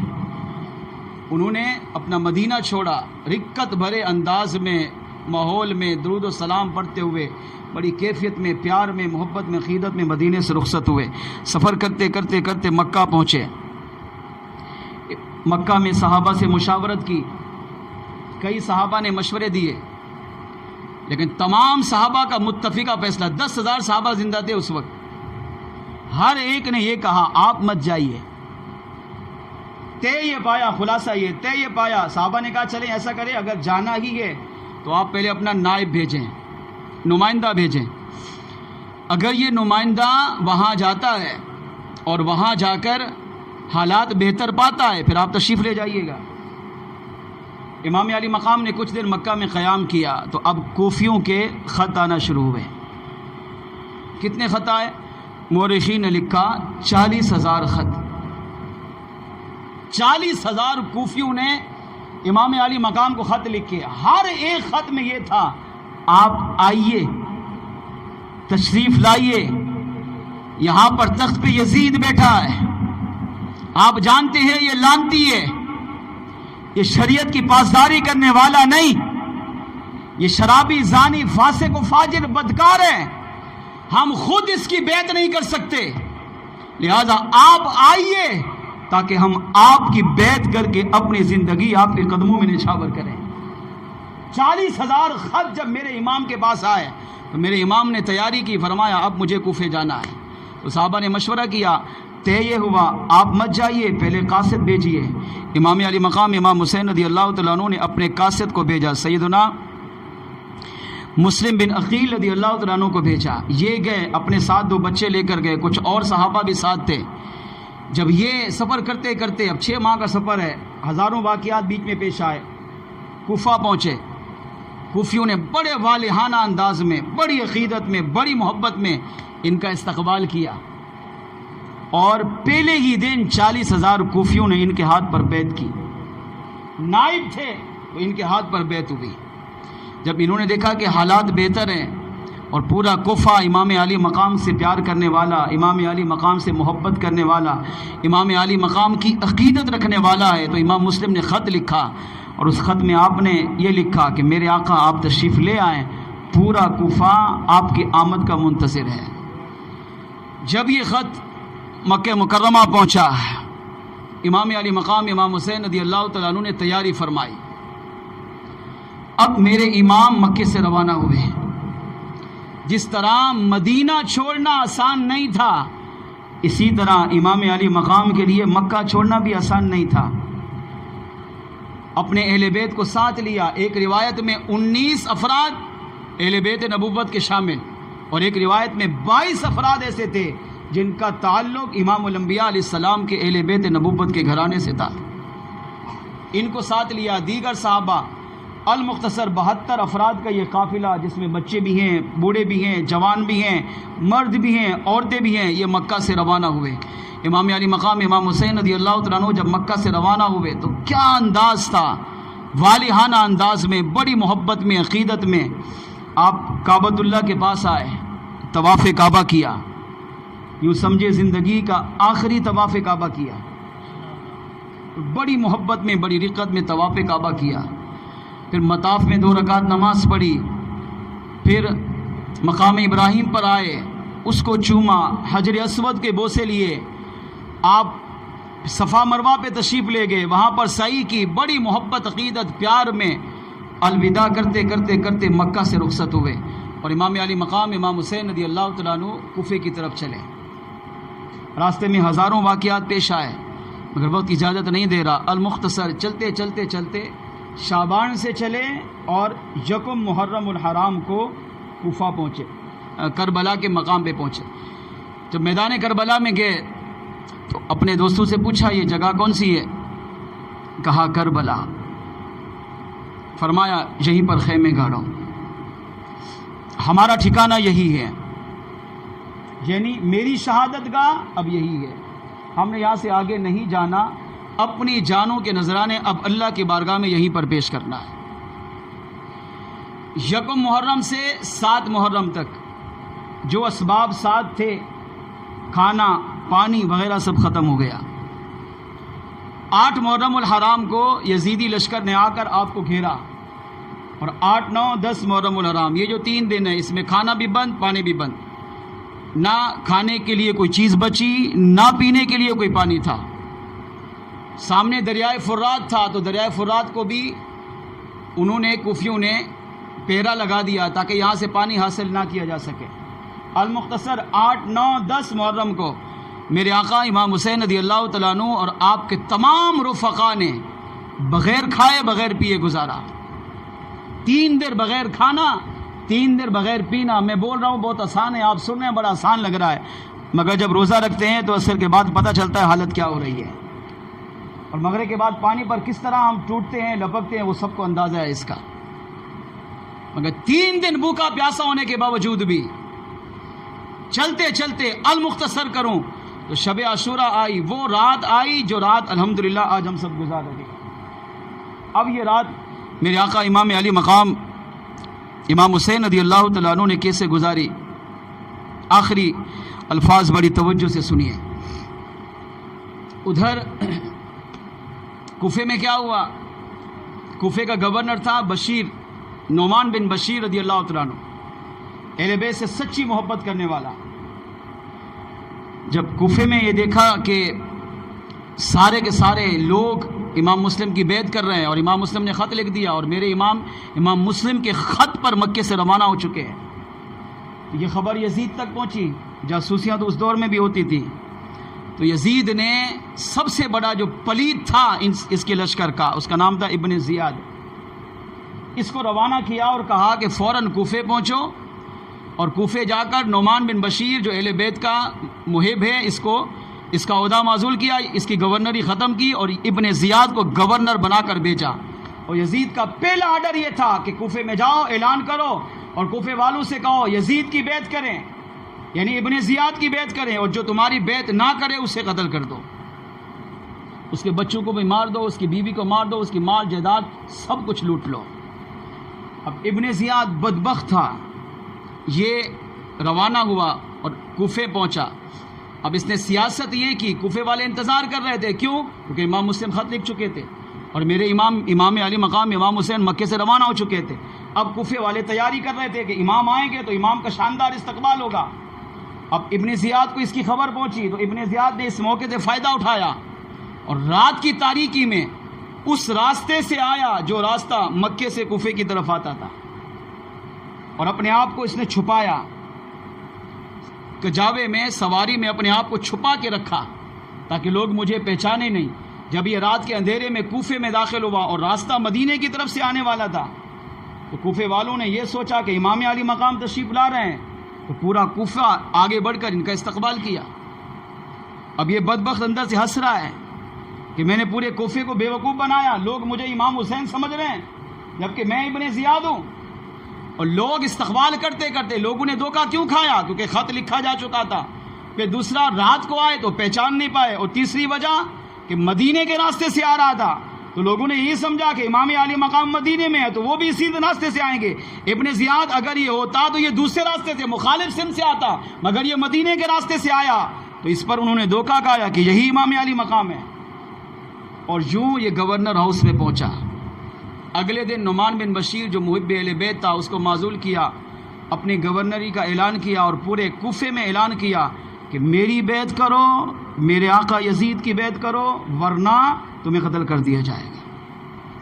اور کوفی لا یوفی، کوفیوں کا کوئی دین و ایمان نہیں۔ صحابہ نے پہلے کہہ دیا تھا، نہ انہوں نے مولا علی کے ساتھ بھلائی کی، نہ انہوں نے امیر معاویہ رضی اللہ عنہ کے ساتھ بھلائی کی، یہ بدبخت ہیں، یہ آپ کے ساتھ بھی بھلائی نہیں کریں گے۔ جب انہوں نے دیکھا کہ اب جان پر بن پڑی، بیوی بھی جا رہی ہے، بچے بھی جا رہے ہیں، گھر بھی جا رہا ہے، مال جائیداد کے لوٹنے کا خطرہ ہے، تو 40,000 کوفی جس نے امام مسلم کے ہاتھ پر بیعت کی تھی سب نے انکار کر دیا۔ ایک ہی دن میں امام مسلم نے مغرب کی نماز پڑھائی تو 500 افراد نے آپ کے پیچھے مغرب کی نماز پڑھی، اور جب امام نے سلام پھیرا اور مڑ کر پیچھے دیکھا تو ایک کوفی بھی موجود نہیں تھا۔ امام مسلم سمجھ گئے وہی دھوکہ جو مولا علی کے ساتھ ہوا، امیر معاویہ کے ساتھ ہوا، آج وہ میرے ساتھ بھی ہوگا اور امام علی مقام کے ساتھ بھی ہوگا۔ امام مسلم کو اپنی فکر نہیں تھی، اب یہ فکر لائق ہو گئی تو کہ میں تو امام کو خط لکھ چکا ہوں اور امام علی مقام تو مکے سے روانہ ہو چکے، اب یہ مجھے بھلے شہید کر دیں مگر امام علی مقام کو یہ تکلیف دیں گے، میں کیسے برداشت کروں۔ قاصد روانہ کیا کہ جلدی یہ خبر پہنچ جائے، لیکن خبر کہاں پہنچتی، میرے امام تو پہلے ہی روانہ ہو چکے تھے، امام علی مقام راستے میں تھے، تو راستے میں آپ کو پتہ چلا کہ آپ کے قاصد امام مسلم کو بھی شہید کر دیا گیا اور آپ کے ان کے جو 7 بچے تھے ان کو بھی شہید کر دیا گیا۔ المختصر کروں، شب عاشوراء 8 محرم، پانی نہیں، کھانا نہیں، مگر شہدائے کربلا نے میدان کربلا میں گزاری، اور کمال یہ تھی کہ بھوک پیاس ہونے کے باوجود بھی 5 نمازیں اذان و اقامت و جماعت سے ادا کی گئی۔ اللہ کرے آج کے صدقے ہم یہی نماز کی پابندی لے کر یہاں سے اٹھ جائیں۔ شب عاشوراء آئی تو امام علی مقام امام حسین رضی اللہ تعالیٰ عنہ نے عشاء کی نماز ادا کی۔ امام علی مقام امام حسین رضی اللہ تعالیٰ عنہ کے رفقاء آپ سے کتنی محبت کرتے تھے، آخری الفاظ بڑے دل سے سنیے۔ عشاء کی نماز میرے امام نے پڑھی، خطبہ دیا اور اپنے تمام رفقاء سے کہا میری طرف سے اجازت ہے، تم یہاں سے واپس مکے کی طرف چلے جاؤ۔ ہم بھی محبت کرتے ہیں امام حسین سے، ہم بھی اہل بیت سے محبت کرتے ہیں تبھی یہاں جمع ہیں، مگر ان لوگوں نے بھی اہل بیت سے محبت کی، فرق دیکھیں کتنا ہے۔ رات کی تنہائی، یہی شب عاشوراء کی مبارک رات، امام علی مقام نے فرمایا تم یہاں سے چلے جاؤ، 72 سے کہا چلے جاؤ، کل ہماری ان سے جنگ ہوگی اور یہ میرے خون کے پیاسے ہیں، انہوں نے مجھے شہید کرنا ہے، انہوں نے مجھے مارنا ہے، کیونکہ ان کا مقصد یا تو میں یزید کی بیعت قبول کروں یا اپنی جان اللہ کی بارگاہ میں پیش کر دوں۔ میں جب تک شہید نہیں ہوگا یہ اس وقت تک کسی کو بھی چھوڑیں گے نہیں، نقصان پہنچائیں گے۔ رات کی تاریکی ہے، سامنے 22,000 کا لشکر ہے، رات کا سناٹا ہے، تم پیچھے سے چلے جاؤ، ابھی سفر کرو گے تو صبح تک بہت دور نکل چکے ہوں گے اور آہستہ آہستہ مکے مدینے پہنچ جانا۔ مگر امام علی مقام امام حسین رضی اللہ تعالیٰ عنہ کے جو عاشق تھے، جو آپ کے صحابہ آپ کے ساتھ تھے، خدا کی قسم انہوں نے کمال کا بیان کیا، جن میں سے 2 صحابہ کی روایت سنیے۔ جب امام علی مقام امام حسین رضی اللہ تعالیٰ عنہ کو ہر ایک کا اختیار دیا، فرمایا تمہارے پاس تمہاری زندگی ہے، تم واپس چلے جاؤ، اپنے بیوی بچوں کے ساتھ رہو، اپنی زندگی کے بقیہ ایام گزارو، تو ایک صحابی کھڑے ہوئے اور انہوں نے بڑا ایمان افروز جملہ کہا، اے میرے امام، آپ کہتے ہیں ہم یہاں سے آپ کو چھوڑ کر واپس چلے جائیں، واپس جا کر ہم کیا کریں گے؟ چلو کچھ دن زندہ رہیں گے، موت تو پھر بھی آنی ہے، موت تو برحق ہے، ہمیں مرنا تو ہے ہی، مگر ہم ایسی زندگی نہیں چاہتے جس میں آپ کی ذات مبارکہ موجود نہ ہو۔ ہم یہاں سے لوٹ بھی گئے تو چند سالوں کے بعد، چند مہینوں کے بعد، چند دنوں کے بعد موت پھر بھی آئے گی، مگر یہ چند مہینے، چند دن، چند سال آپ کے بغیر ہم اپنے بیوی بچوں کے ساتھ گزاریں، ہمیں ایسی زندگی نہیں چاہیے، ہمیں وہ زندگی اپنے رب سے چاہیے جس زندگی میں آپ کی ذات مبارکہ موجود ہو۔ اتنا ایمان افروز جملہ۔ ایک صحابی کھڑے ہوئے، اس نے عرض کیا، میرے امام آپ ہمیں واپس جانے کا کہتے ہیں، اگر ہم واپس چلے بھی گئے اور چند سال زندہ رہے بھی اور مرنے کے بعد ہم قبر میں پہنچیں گے، اور قبر میں آپ کے نانا نے اگر ہم سے پوچھا، آقا نے تو قبر میں دیدار کرانا ہی ہے، تو آپ کے نانا نے اگر ہم سے یہ پوچھ لیا کہ میرے نواسے کے ساتھ میدان کربلا تک گئے، ساری مشکلیں اٹھائیں، مصیبتیں اٹھائیں، پریشانیاں اٹھائیں، مگر جب جان دینے کی باری آئی تو میرے نواسے کو تنہا چھوڑ کر واپس پلٹ آئے، تو اس وقت ہم آپ کے نانا کو کیا منہ دکھائیں گے؟ کیا حضور کی بارگاہ میں عذر پیش کریں گے؟ اور آپ کہتے ہیں ہم چلے جائیں، ہم جی لیں گے چند سال، مگر مرنے کے بعد قبر میں جانا، قبر سے اٹھنا، اللہ کی بارگاہ میں پیش ہونا ہے، اور قیامت کے دن ساری کائنات کے سامنے اگر رب کریم نے یہی سوال ہم سے کر لیا کہ میرے محبوب کے نواسے کو میدان کربلا میں چھوڑ کر واپس آئے تھے، ہم اپنے رب کی بارگاہ میں کیا جواب دیں گے؟ ایک صحابی کھڑے ہوئے جن کا نام تھا سعد بن عبداللہ رضی اللہ تعالیٰ عنہ، کمال کا جملہ بیان کیا۔ آپ نے عرض کیا، میرے امام آپ کہتے ہیں ہم آپ کو چھوڑ کر واپس جائیں، جبکہ میرا ایمان یہ ہے، سعد بن عبداللہ کہتے ہیں میرا ایمان یہ ہے کہ اللہ نے مجھے ایک جان دی، اگر اللہ ہزاروں جانیں دیتا تو میں ایک ایک کر کے سب آپ کے قدموں میں نچھاور کر دیتا۔ میرا ایمان یہ ہے، میں یہ چاہتا ہوں کہ میں ابھی زندہ ہوں، پھر میں آپ مروں، آپ کے قدموں میں نچھاور ہو جاؤں، پھر میں زندہ کیا جاؤں، پھر مر جاؤں، پھر زندہ کیا جاؤں، پھر مر جاؤں، حتیٰ کہ 70 مرتبہ میرے جسم کو کاٹا جائے، جلایا جائے، راکھ کیا جائے، میری راکھ کو زمین میں پھیلا دیا جائے، پھر زندہ کیا جاؤں۔ فرمایا تب بھی 70 مرتبہ آگ میں جلنا گوارا کروں گا، جسم کا کٹنا گوارا کروں گا، مگر آپ کی ذات کو ایک لمحہ چھوڑ کر چلا جاؤں، میں اس بات کو گوارا ہی نہیں کر سکتا۔ ایک اور صحابی کھڑے ہوئے، سیدنا زبیر بن قیس رضی اللہ تعالیٰ عنہ، آپ کھڑے ہوئے، آپ نے فرمایا میرے امام آپ ہمیں جانے کی بات کر رہے ہیں، آپ ہمیں جانے کا حکم دے رہے ہیں، جبکہ میں یہ ایمان لے کر آیا ہوں، یہ عقیدہ لے کر آیا ہوں، میں تو خوش نصیب ہوں کہ کل سب سے پہلے اپنی جان میں آپ کے قدموں میں نچھاور کروں گا۔ میرا ایمان یہ ہے کہ اللہ مجھے 1000 مرتبہ، یہ اس سے بھی بڑھ گئے، سعد بن عبداللہ نے کہا 70 مرتبہ کٹوں، مگر زہیر بن قیس رضی اللہ تعالیٰ عنہ نے عرض کیا میں 1000 مرتبہ جیوں پھر مروں، پھر جیوں پھر مروں، پھر جیوں پھر مروں، کٹتا رہوں، جلتا رہوں، میری راکھ کو زمین میں بکھیرا جائے، فرمایا 1000 مرتبہ میرے جسم کا کٹنا مجھے منظور ہے، مگر ایک لمحے کے لیے آپ کی ذات کو چھوڑ کر چلا جاؤں یہ مجھے کبھی بھی گوارا نہیں۔ ہم کل اپنی جانیں سب سے پہلے آپ کی بارگاہ میں نچھاور کریں گے، ہمارے ہوتے ہوئے یہ یزیدی آپ کو شہید کر ہی نہیں سکتے۔ میرے امام علی مقام نے جب اپنے ساتھیوں کا، دوستوں کا یہ جذبہ، یہ ایمان افروز انداز دیکھا تو سب کا شکریہ ادا کیا۔ شب عاشوراء امام علی مقام امام حسین رضی اللہ تعالیٰ عنہ نے اللہ تعالیٰ کی عبادت ریاضت میں گزاری، اور وہ عبادت کی ہم بھی عبادت کے لیے بیٹھے یقیناً، مگر ہماری عبادت ان کی عبادت کا کروڑواں حصہ بھی نہیں ہو سکتی۔ آپ کے لخت جگر امام زین العابدین فرماتے ہیں پوری رات امام علی مقام نے سب کو سلا دیا، مگر امام حسین رضی اللہ تعالیٰ عنہ نے پوری رات اللہ کی لازوال عبادت کی، لازوال. کیا قیام تھا، کیا رکوع تھا. وقت ختم ہو چکا جو مجھے دیا تھا. کمال کی اللہ کی عبادت کی، بے مثال اللہ کی عبادت کی. وہ عبادت جس کو قیامت تک کوئی نہیں کر سکتا. امام زین العابدین کہتے ہیں میں نے دیکھا میرے والد شب عاشوراء آج کی رات سوئے نہیں.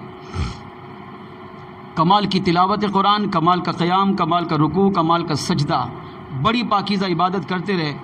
تھوڑی دیر ٹیک لگائی تو آنکھ لگی، پھر آنکھ کھلی تو بڑے خوش تھے، مسکرا رہے تھے. تو میں نے پوچھا ابا حضور کیا ہوا؟ آنکھ لگی اور پھر کھلی اور بڑے خوش نظر آ رہے ہیں. حالانکہ اس پتہ ہے صبح مرنا ہے، صبح شہید ہونا ہے. مگر میرے امام نے ارشاد فرمایا ابھی ابھی میرے نانا نے مجھے خواب میں اپنا دیدار عطا کیا. میرے آقا علیہ السلام نے فرمایا میرے لخت جگر کل تمہاری شہادت کا دن ہے. گھبرانا نہیں، ڈرنا نہیں، استقامت کا پہاڑ بن جانا. کل مصیبتوں کے پہاڑ تم پر ٹوٹیں گے مگر پیچھے مت ہٹنا. اور آپ کا نانا حوض کوثر پر آپ کا انتظار کر رہا ہوگا. مجھے پتہ ہے 3 دن کے بھوکے ہو، 3 دن کے پیاسے ہو، مگر جب شہید ہو کر آؤ گے تو سب سے پہلے میں ہی اپنے ہاتھوں سے آب کوثر کے جام پلاؤں گا. المختصر شب عاشوراء ختم ہوئی، عاشوراء کا دن آیا، 10 محرم الحرام جمعہ کا دن. امام علی مقام نے فجر کی اذان دلوائی، اقامت ہوئی، بڑی رقت کے ساتھ زندگی کی آخری نماز ادا کی. جنگ کا نکارہ بجا، میرے امام باہر تشریف لائے اور 10 محرم الحرام کو ایک طویل خطبہ دیا. طویل خطبہ تھا مگر کوفیوں پر کوئی اثر نہیں ہوا. امام علی مقام امام حسین رضی اللہ تعالیٰ عنہ نے خطبہ دیا تو ایک بدبخت نے، ایک یزیدی نے کہا آپ اپنا خطبہ بند کریں، آپ کی باتوں کا ہم پر کوئی اثر نہیں ہوتا. امام علی مقام امام حسین رضی اللہ تعالیٰ عنہ نے خطبہ دیا، اس میں اپنے فضائل بیان کیے، اپنی ماں کے فضائل خاتون جنت کے بیان کیے، مولا مشکل کشا کے فضائل بیان کیے. پھر جب امام الانبیاء کے فضائل بیان کیے، پھر اپنے فضائل، تو یہ طویل ہو جائے گا، فضائل بیان کیے تو کوفیوں پر لرزہ طاری ہو گیا. سامنے لڑنے آئے ہیں مگر کانپنے لگے، اور بعض کوفیوں کی آنکھوں سے بھی آنسو جاری ہو گئے. اور جب ان کے لیڈر تھے، بدبخت تھے، جو سپہ سالار تھے، جب انہوں نے دیکھا کہ ہماری فوج پر تو امام کی تقریر کا اثر ہو رہا ہے تو انہوں نے جنگ کا نکارہ بجایا اور کہا اے امام اپنی تقریر بند کرے اور ہم سے جنگ کریں، یا یزید کی بیعت یا لڑنے کے لیے تیار ہو جائیں. امام علی مقام امام حسین رضی اللہ تعالیٰ عنہ، جنگ شروع ہوئی. المختصر 72 صحابہ، 72 ساتھیوں نے اپنی جان کے نذرانے پیش کیے. عباس رضی اللہ تعالیٰ عنہ بھی شہید ہوئے. قاسم رضی اللہ تعالیٰ عنہ بھی جوان تھے، یہ بھی شہید ہوئے. میرے آقا امام علی مقام امام حسین رضی اللہ تعالیٰ عنہ کے اپنے شہزادے علی اکبر، جن کی عمر 19 سال، جوانی کا عروج تھا، آپ نے بھی بڑی دلیری، بڑی بہادری کے ساتھ اپنی جان کا نذرانہ اپنے والد کے قدموں میں نچھاور کیا. امام علی مقام امام علی اصغر رضی اللہ تعالیٰ عنہ کو لے کر گئے تو ایک یزیدی نے تیر مارا، وہ بھی شہید ہو گئے. اب جب سارے آپ کے لشکر کے ساتھی شہید ہو گئے تو امام علی مقام امام حسین رضی اللہ تعالیٰ عنہ اب آخر میں آپ تشریف لائے. آپ کی شہادت کیسے ہوئی، چند باتیں سنیے. امام علی مقام امام حسین رضی اللہ تعالیٰ عنہ نے جب دیکھا کہ اب سب شہید ہو چکے ہیں، اپنے خیمے میں تشریف لائے، اپنے بقیہ اہل بیت کو جمع کیا اور ان کو واضح و نصیحت کی، صبر، استقامت اور شکر کے ساتھ بقیہ دن گزارنے کی وصیت کی. وویلا نہیں کرنا، شور نہیں کرنا، شریعت کی پاسداری کو ہمیشہ لازم رکھنا. میرے سامنے 72 لاشیں ہیں جس میں میرے بیٹے بھی ہیں، بھتیجے بھی ہیں، بانجے بھی ہیں، اور اہل بیت نبوت کے گھرانے کے 22 افراد میرے سامنے ہیں، مگر میں تمہارے سامنے صبر کا پہاڑ بنا رہا. تو میری شہادت کے بعد تم نے شریعت کا دامن نہیں چھوڑنا. کتنی بڑی اعلیٰ وصیت کی میرے امام نے کہ میرے وصال کے بعد شریعت کا دامن نہیں چھوڑنا. تم پر بھی مصیبتیں آئیں گی، پریشانی آئے گی، تکلیف آئے گی، مگر صبر صبر اور صبر کے ساتھ زندگی گزارنا. امام زین العابدین رضی اللہ تعالیٰ عنہ اٹھے، تلوار لی، نیزہ لیا اور میدان کی طرف آنے لگے تو امام علی مقام نے پوچھا میرے لخت جگر کہاں جا رہے ہو؟ کہا ابا میں لڑنے جا رہا ہوں. کہا تمہیں نہیں جانا، اب میری باری ہے. عرض کیا ابا حضور میرے ہوتے ہوئے آپ شہید ہو جائیں یہ میں کیسے برداشت کروں گا؟ بیٹے کے ہوتے ہوئے باپ شہید ہو جائے تو میں برداشت کیسے کر پاؤں گا آپ کی شہادت؟ آپ نے فرمایا تمہارا جذبہ اپنی جگہ، تمہاری قربانی قبول ہے، مگر میری نسل نے قیامت تک چلنا ہے۔ اِنَّا أَعْطَيْنَاكَ الْكَوْثَرَ، اس کی عملی تفسیر میرے لخت جگر تم نے بننا ہے۔ امام حسن کی آج بھی اولاد موجود ہے، مگر مورخین نے لکھا امام علی مقام امام حسین رضی اللہ تعالیٰ عنہ کی اولاد کا شمار ہی نہیں ہے۔ فرمایا خاتون جنت کی آل نے قیامت تک چلنا ہے، مولا مشکل کشا کے آل نے قیامت تک چلنا ہے، میرے لخت جگر میری اولاد سید زادوں نے قیامت تک چلنا ہے۔ اگر تو بھی شہید ہو گیا، تیرے بعد میں نے شہید ہونا ہے، تو حضور کی نسل، حضور کی آل کی نسل کس سے چلے گی؟ ان کو بستر پہ لٹایا، وصیتیں کی، اپنا امامہ اتار کر اپنے بیٹے امام زین العابدین کے سر پر رکھا، صندوق کھولی اور امام الانبیاء علیہ السلام کا امامہ اٹھا کر امام علی مقام نے اپنے سر پر سجایا، اپنے والد مولا مشکل کشا کی تلوار ذوالفقار لی اور سیدنا جعفر طیار رضی اللہ تعالیٰ عنہ کا نیزہ اپنے ہاتھ میں لیا اور سیدنا امیر حمزہ رضی اللہ تعالیٰ عنہ کی ڈھال اپنے ہاتھ میں پکڑی اور یوں وصیتیں کرتے ہوئے آپ باہر تشریف لائے اور میدان کربلا میں پہنچے۔ جب امام علی مقام امام حسین رضی اللہ تعالیٰ عنہ میدان میں آئے تو آپ نے اعلان کیا کیا تم میں کوئی بہادر ہے جو میرا مقابلہ کرے؟ تو اس وقت پورے یزیدی لشکر میں کچھ خاص لوگوں کو، خاص پہلوان طاقتوروں کو الگ کیا ہوا تھا۔ مصر، عراق، روم، شام، یہاں کے بڑے بڑے پہلوان جو اکیلے 100 پر باری ہوتے تھے، جو کھال پہ کھڑے ہو جائیں تو آپ ان کے پاؤں کے نیچے سے کھال نہیں کھینچ سکتے، کھال کے ٹکڑے ہو جائیں گے مگر وہ پاؤں سے نیچے والے کھال کا حصہ نہیں کھینچ سکتے، بلکہ ان کو گرا بھی نہیں سکتے تھے، حالانکہ کھال پہ کھڑے ہوں گے تو پاؤں پھسلتا ہے۔ اب کتنے بڑے بہادر ہوں گے؟ امام علی مقام نے فرمایا حل میں مبارس، کیا تم میں کوئی ایسا ہے جو میرا مقابلہ کرے؟ سوچیں، 3 دن کے بھوکے، 3 دن کے پیاسے ہیں، حلق کتنا سوکھا ہوگا میرے امام کا، اور 72 لاشیں اپنے ہاتھوں سے اٹھا کر لائے۔ امام علی مقام پر کتنا غم کا پہاڑ ٹوٹا، کتنی مصیبتیں آئیں، مگر اس کے باوجود بھی آپ کھڑے ہو کر آپ نے پکارا کیا ہے تم میں کوئی بہادر؟ تو عراق کا ایک بہادر آگے بڑھا، اس نے کہا ابن سعد سے جو یزیدی لشکر کا سالار تھا، کہا مجھے اجازت دو، اب یہ تو ان میں لڑنے کی طاقت ہی نہیں ہے، اب میں جاؤں گا تو ایک ہی بار میں ان کا سر کاٹ کے تمہارے قدموں میں لے آؤں گا۔ اس نے کہا جائیے۔ اب وہ دندناتا ہوا، بپھرتا ہوا آپ کے سامنے آیا۔ امام علی مقام امام حسین رضی اللہ تعالیٰ نے ارشاد فرمایا کون ہو تم؟ کہا میرے نام پہ مت جائیے، بس میرے وار سے اپنے آپ کو بچائیے، آپ تو ٹوٹ چکے ہیں، آپ میں لڑنے کی ہمت طاقت نہیں۔ مگر میرے امام نے اس یزیدی لانتی کو کیا جواب دیا؟ ارشاد فرمایا تو جانتا نہیں میں کون ہوں؟ اب تک تو نے جن لوگوں سے لڑا وہ اور ہوں گے۔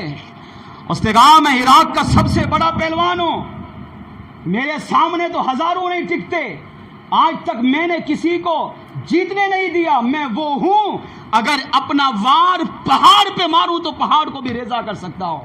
مگر میرے امام نے اس کو کیا جواب دیا؟ فرمایا میرے نزدیک تیری اوقات مکھی کے پر کے برابر بھی نہیں ہے، تو پہلوان ہے، تو بہادر ہے، تو اپنے وار سے پہاڑ کو ریزہ کر سکتا ہے، اپنے لیے ہے، میرے نزدیک تو مکھی کے پر مچھر کے پر کے برابر بھی نہیں ہے۔ جب اس نے یہ جملہ سنا تو غصہ آیا، غصے میں تلوار کا وار کیا۔ میرے امام نے امیر حمزہ رضی اللہ تعالیٰ عنہ کی ڈھال سے وار کو روکا اور تلوار ذوالفقار مولا مشکل کشا کی تلوار سے اس کو ایسا وار کیا کہ اس کے جسم کے 2 ٹکڑے ہوئے اور واصل جہنم ہو گیا۔ جب یزیدوں نے یہ منظر دیکھا تو کانپنے لگے۔ آپ نے پھر پکارا حل میں مبارس، کیا تمہارے پورے 22,000 کے لشکر میں کوئی ہے جو میرے ساتھ مقابلہ کرے؟ ایک مصر کا پہلوان کھڑا ہوا، آگے آیا، اس نے کہا میں لڑوں گا۔ امام علی مقام نے فرمایا تو کون ہے؟ اس نے کہا میرا تعارف مت پوچھیے، بس میرے وار سے اپنے آپ کو بچائیے۔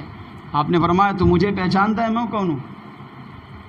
میں کون ہوں مجھے جانتا ہے؟ میرا نانا امام الانبیاء، میرے اندر میرے نانے کا مبارک لعاب دوڑ رہا ہے، میرے اندر میری والدہ خاتون جنت کا دودھ جوش مار رہا ہے، اور میرے اندر اس وقت مولا مشکل کشا کا خون دوڑ رہا ہے، اور میرے اندر غیرت ایمانی جوش ایمانی بھری ہوئی ہے، اور میرے وار سے تو اپنے آپ کو نہیں بچا سکتا۔ اس نے کہا نہیں، میرے وار سے بچائیے۔ سب پہلے اس نے وار کیا، میرے امام نے وار کو روکا، اس کے سر پر ایسا تلوار ذوالفقار سے وار کیا کہ اس کے جسم کے 2 ٹکڑے کر کے اسے واصل جہنم کیا۔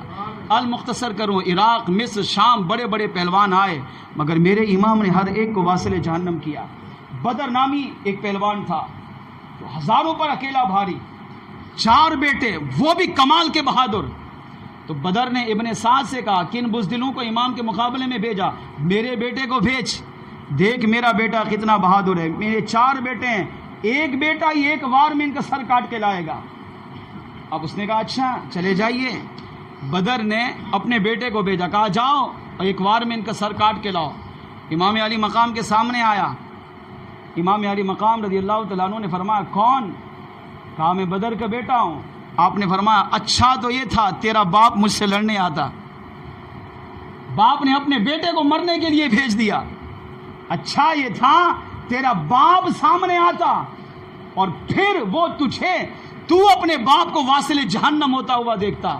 اسے غصہ آیا، کہا اچھا آپ اتنے بڑے بہادر ہیں؟ فرمایا ہاں، تو اتنا بزدل ہے کہ تجھے گھوڑے کی زین بھی کسنا نہیں آئی۔ جب وہ یہ کہا تو اس نے جھک کر گھوڑے کی زین کی طرف دیکھا، تو میرے امام وہ جیسے جھکا تو میرے امام نے ایک ہی وار کر کے اس کے سر کو تن سے جدا کر دیا۔ اسی کی تلوار اٹھائی، اب تلوار ذوالفقار رکھی، اور اسی بدر کے بیٹے کی تلوار اٹھائی اور اس کے باپ کو کہا آ اور تیرے بیٹے کی تلوار سے تجھے واصل جہنم کروں گا۔ بعد میں مورخین نے لکھا، امام زین العابدین فرماتے ہیں کہ میرے امام جب میدان کربلا میں 10 محرم کو لڑ رہے تھے، ایسا لگتا تھا جیسے خود امام الانبیاء تشریف لا چکے ہیں، ایسا لگتا تھا جیسے مولا مشکل کشا امام حسین کی صورت میں میدان کربلا میں لڑ رہے ہیں۔ اتنی بہادری اتنی دلیری سے میرے امام لڑے۔ بدر دندناتا ہوا آگے آیا، کہا میرے بیٹے کو تم نے قتل کیا؟ فرمایا ہاں، اور تیرے بیٹے کی تلوار سے تجھے قتل کروں گا۔ میرے امام نے اس پر ایسا وار کیا، اس کے جسم کے درمیان میں وار کیا تو اس کے جسم کے 2 ٹکڑے کر کے اس کو واصل جہنم کیا۔ اس کے 3 بیٹے لڑنے آئے، ایک ایک وار کر کے میرے امام نے 3 بیٹوں کو واصل جہنم کیا۔ المختصر، انہوں نے چاروں طرف سے آپ کو گھیرا، مگر امام عالی مقام دائیں طرف اگر گھوڑا دوڑاتے تھے تو دائیں طرف کا پورا لشکر دم دبا کر آگے بھاگتا تھا۔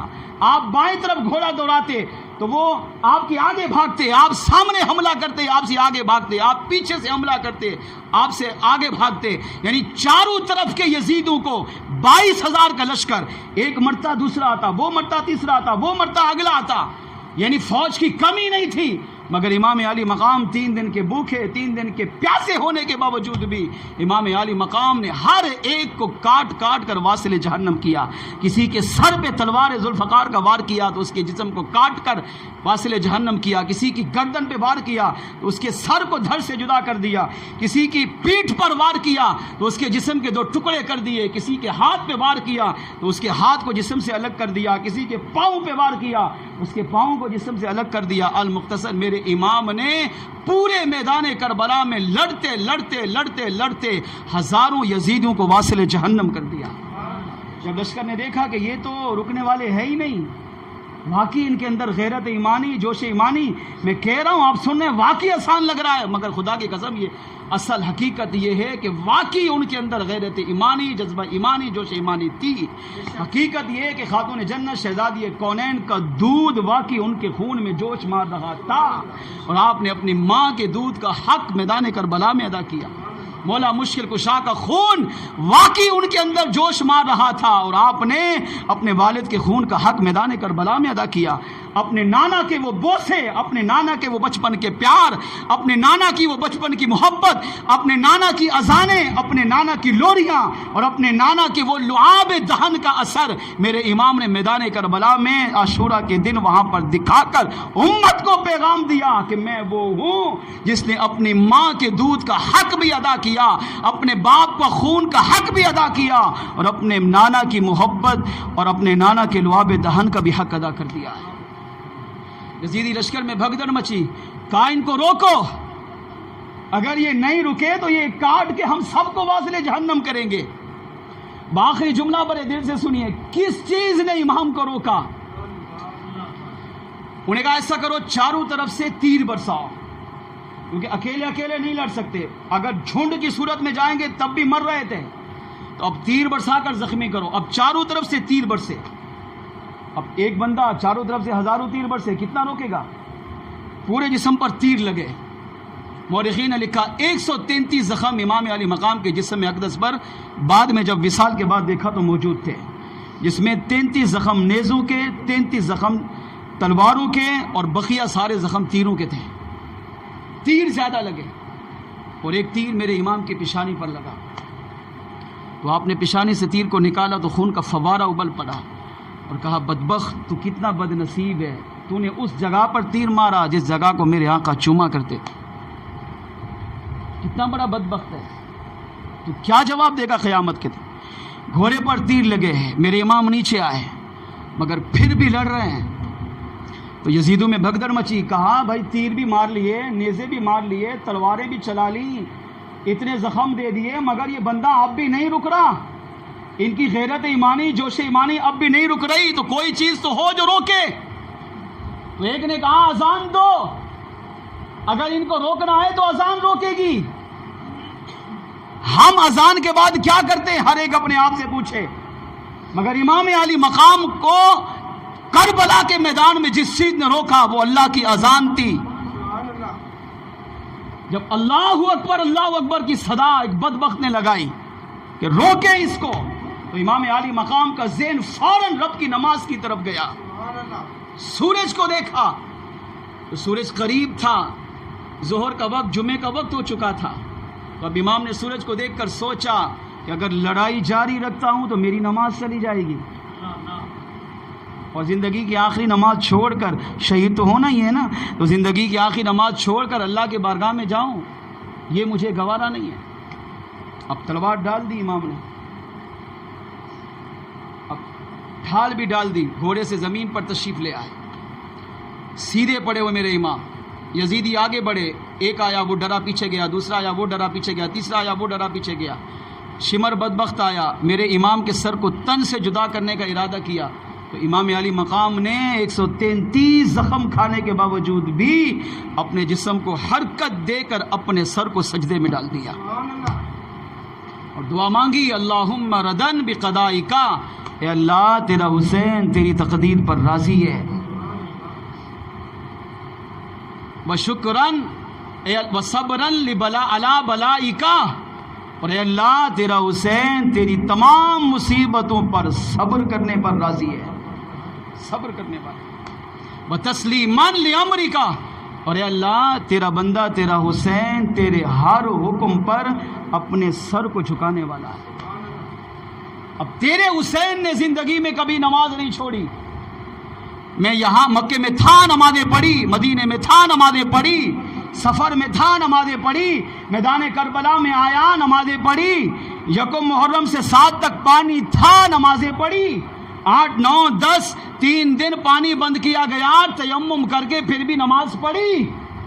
اب میرے جسم کی حالت ایسی ہو چکی ہے کہ اب نہ میرے پاس پانی ہے کہ میں تیمم کروں، نہ میرے پاس پانی ہے کہ وضو کروں، نہ میرے جسم میں اتنی طاقت ہے کہ تیمم کر کے تیری نماز پڑھوں۔ اب تیرا بندہ تیرا حسین خون میں لت پت ہے، جسم میں حرکت بھی نہیں نماز پڑھنے کی، مگر پھر بھی میں نے اپنے جسم کو حرکت دے کر اپنی پیشانی تیری بارگاہ میں جھکا دی۔ سبحان ربی الاعلیٰ، سبحان ربی الاعلیٰ، سبحان ربی الاعلیٰ۔ اے اللہ اپنے بندے حسین کی زندگی کے آخری سجدے کو اپنی بارگاہ میں قبول فرما۔ یہ کہا اور شمر بدبخت نے آپ کے حلق پر وار کیا اور سر کو تن سے جدا کر لیا۔ درس کیا ملا امام عالی مقام کی شہادت سے؟ پہلا درس، نماز کی پابندی کیجئے۔ آج شب عاشوراء کا یہ پیغام ہے۔ آج کی محفل کا نچوڑ، خلاصہ بیان کا آخر میں اینڈ اصل چیز بتا رہا ہوں، امام عالی مقام کے پورے واقعے اور شہادت سے پہلا پیغام، نماز کی پابندی کیجئے۔ میرے امام نے زندگی کا آخری سجدہ بھی اللہ کی بارگاہ میں پیش کیا، امت کو بتایا قیامت تک نماز سے دوستی کرو، اگر کامیابی چاہتے ہو تو زندگی میں کبھی بھی نماز کو اپنے آپ سے جدا نہ کرو۔ دوسرا پیغام واقعہ کربلا سے کیا ملا؟ میرے امام کا سر تن سے جدا ہو گیا، مگر سب نے دیکھا کہ امام عالی مقام کا سر تن سے جدا ہے، مگر پھر بھی قرآن پاک کی تلاوت کر رہا۔ امام کے سر نے تن سے جدا ہو کر بھی پیغام دیا کہ میں کٹ کر قرآن کی تلاوت کرتا رہا، تمہارے دھڑ پر سر موجود ہے، تم قرآن سے محبت کرو، قرآن سے دوستی کرو اور زندگی میں کبھی بھی قرآن کو اپنے آپ سے جدا مت کرو۔ تیسرا پیغام میرے امام نے ہمیں کیا دیا؟ آپ فرماتے مجھ پر مصیبتوں کے پہاڑ گرائے گئے، مگر میں استقامت کا پہاڑ بن کر صبر کرتا رہا۔ مجھ سے محبت کرنے والے، پیار کرنے والے، تجھ پر بھی اگر زندگی میں مصیبتیں، پریشانیاں، تکالیف، زمینی آسمانی بلائیں آئیں، ہر حال میں اپنے رب کا شکر اور ان مصیبتوں پر صبر کرتے رہنا۔ چوتھا پیغام میرے امام نے کیا دیا؟ آپ نے پیغام دیا، اے واقعہ کربلا سننے والوں، مجھ سے پیار کرنے والوں، اہل بیت کے نبوت کے گھرانے سے محبت کا دم بھرنے والوں، میں نے ہمیشہ ساری زندگی اللہ کے تمام احکامات کی پیروی کی ہے، تسلیماً لامری کا، اللہ کے ہر حکم پر میں نے اپنے آپ کو جھکایا ہے۔ اگر تمہارے پاس بھی تمہارے رب کا حکم آ جائے، تمہارے نبی کی شریعت آ جائے، تو نبی کی شریعت اور اپنے رب کے حکم کی سب سے پہلے پاسداری کرنا، اپنی گردن شریعت کے سامنے جھکا دینا۔ اور پانچواں اور آخری پیغام میرے امام نے ہم سب کو قیامت تک آنے والی حضور کی امت کو یہ دیا، اے میرے محبوب علیہ السلام کی امت، میں نے ہر حال میں اپنے رب کی بارگاہ سے جو کچھ بھی مجھے ملا، میں نے ہر حال میں استقامت کا پہاڑ بنا رہا، شکر کرنے والا بنا رہا۔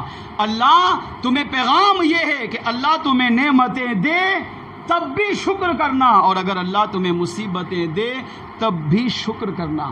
اور یہ پیغام دیا، چھٹا پیغام یہ دیا، فرمایا کہ اے میرے مجھ سے پیار کرنے والوں، میں نے ہمیشہ ساری زندگی اللہ کی تقدیر پر راضی رہا۔ بچپن میں شہرت سن چکا تھا مگر اپنے رب کی تقدیر پر راضی رہا۔ مجھ سے پیار کرنے والوں، تم بھی اللہ کی دی ہوئی تقدیر پر، جس کو ہم کہتے ہیں نصیب، تقدیر، اس پر راضی رہنا۔ اگر صبر، شکر، تقدیر پر راضی، اللہ کے حکم کے آگے سر جھکانا، شریعت کے آگے سر جھکانا، نماز کی پابندی اور قرآن کی تلاوت کی پابندی کرو گے، اللہ ان اعمال کی برکت سے تمہاری دنیا کا آخرت کو روشن فرمائے گا۔ اللہ کریم ہم سب کا یہاں پر حاضر ہونا اپنی بارگاہ میں قبول فرمائے۔ اگر بیان میں غلطی کوتاہی ہو گئی ہو، اللہ ہم سب کو معاف فرمائے۔ وآخر دعوانا الحمدللہ رب العالمین، الصلاۃ والسلام۔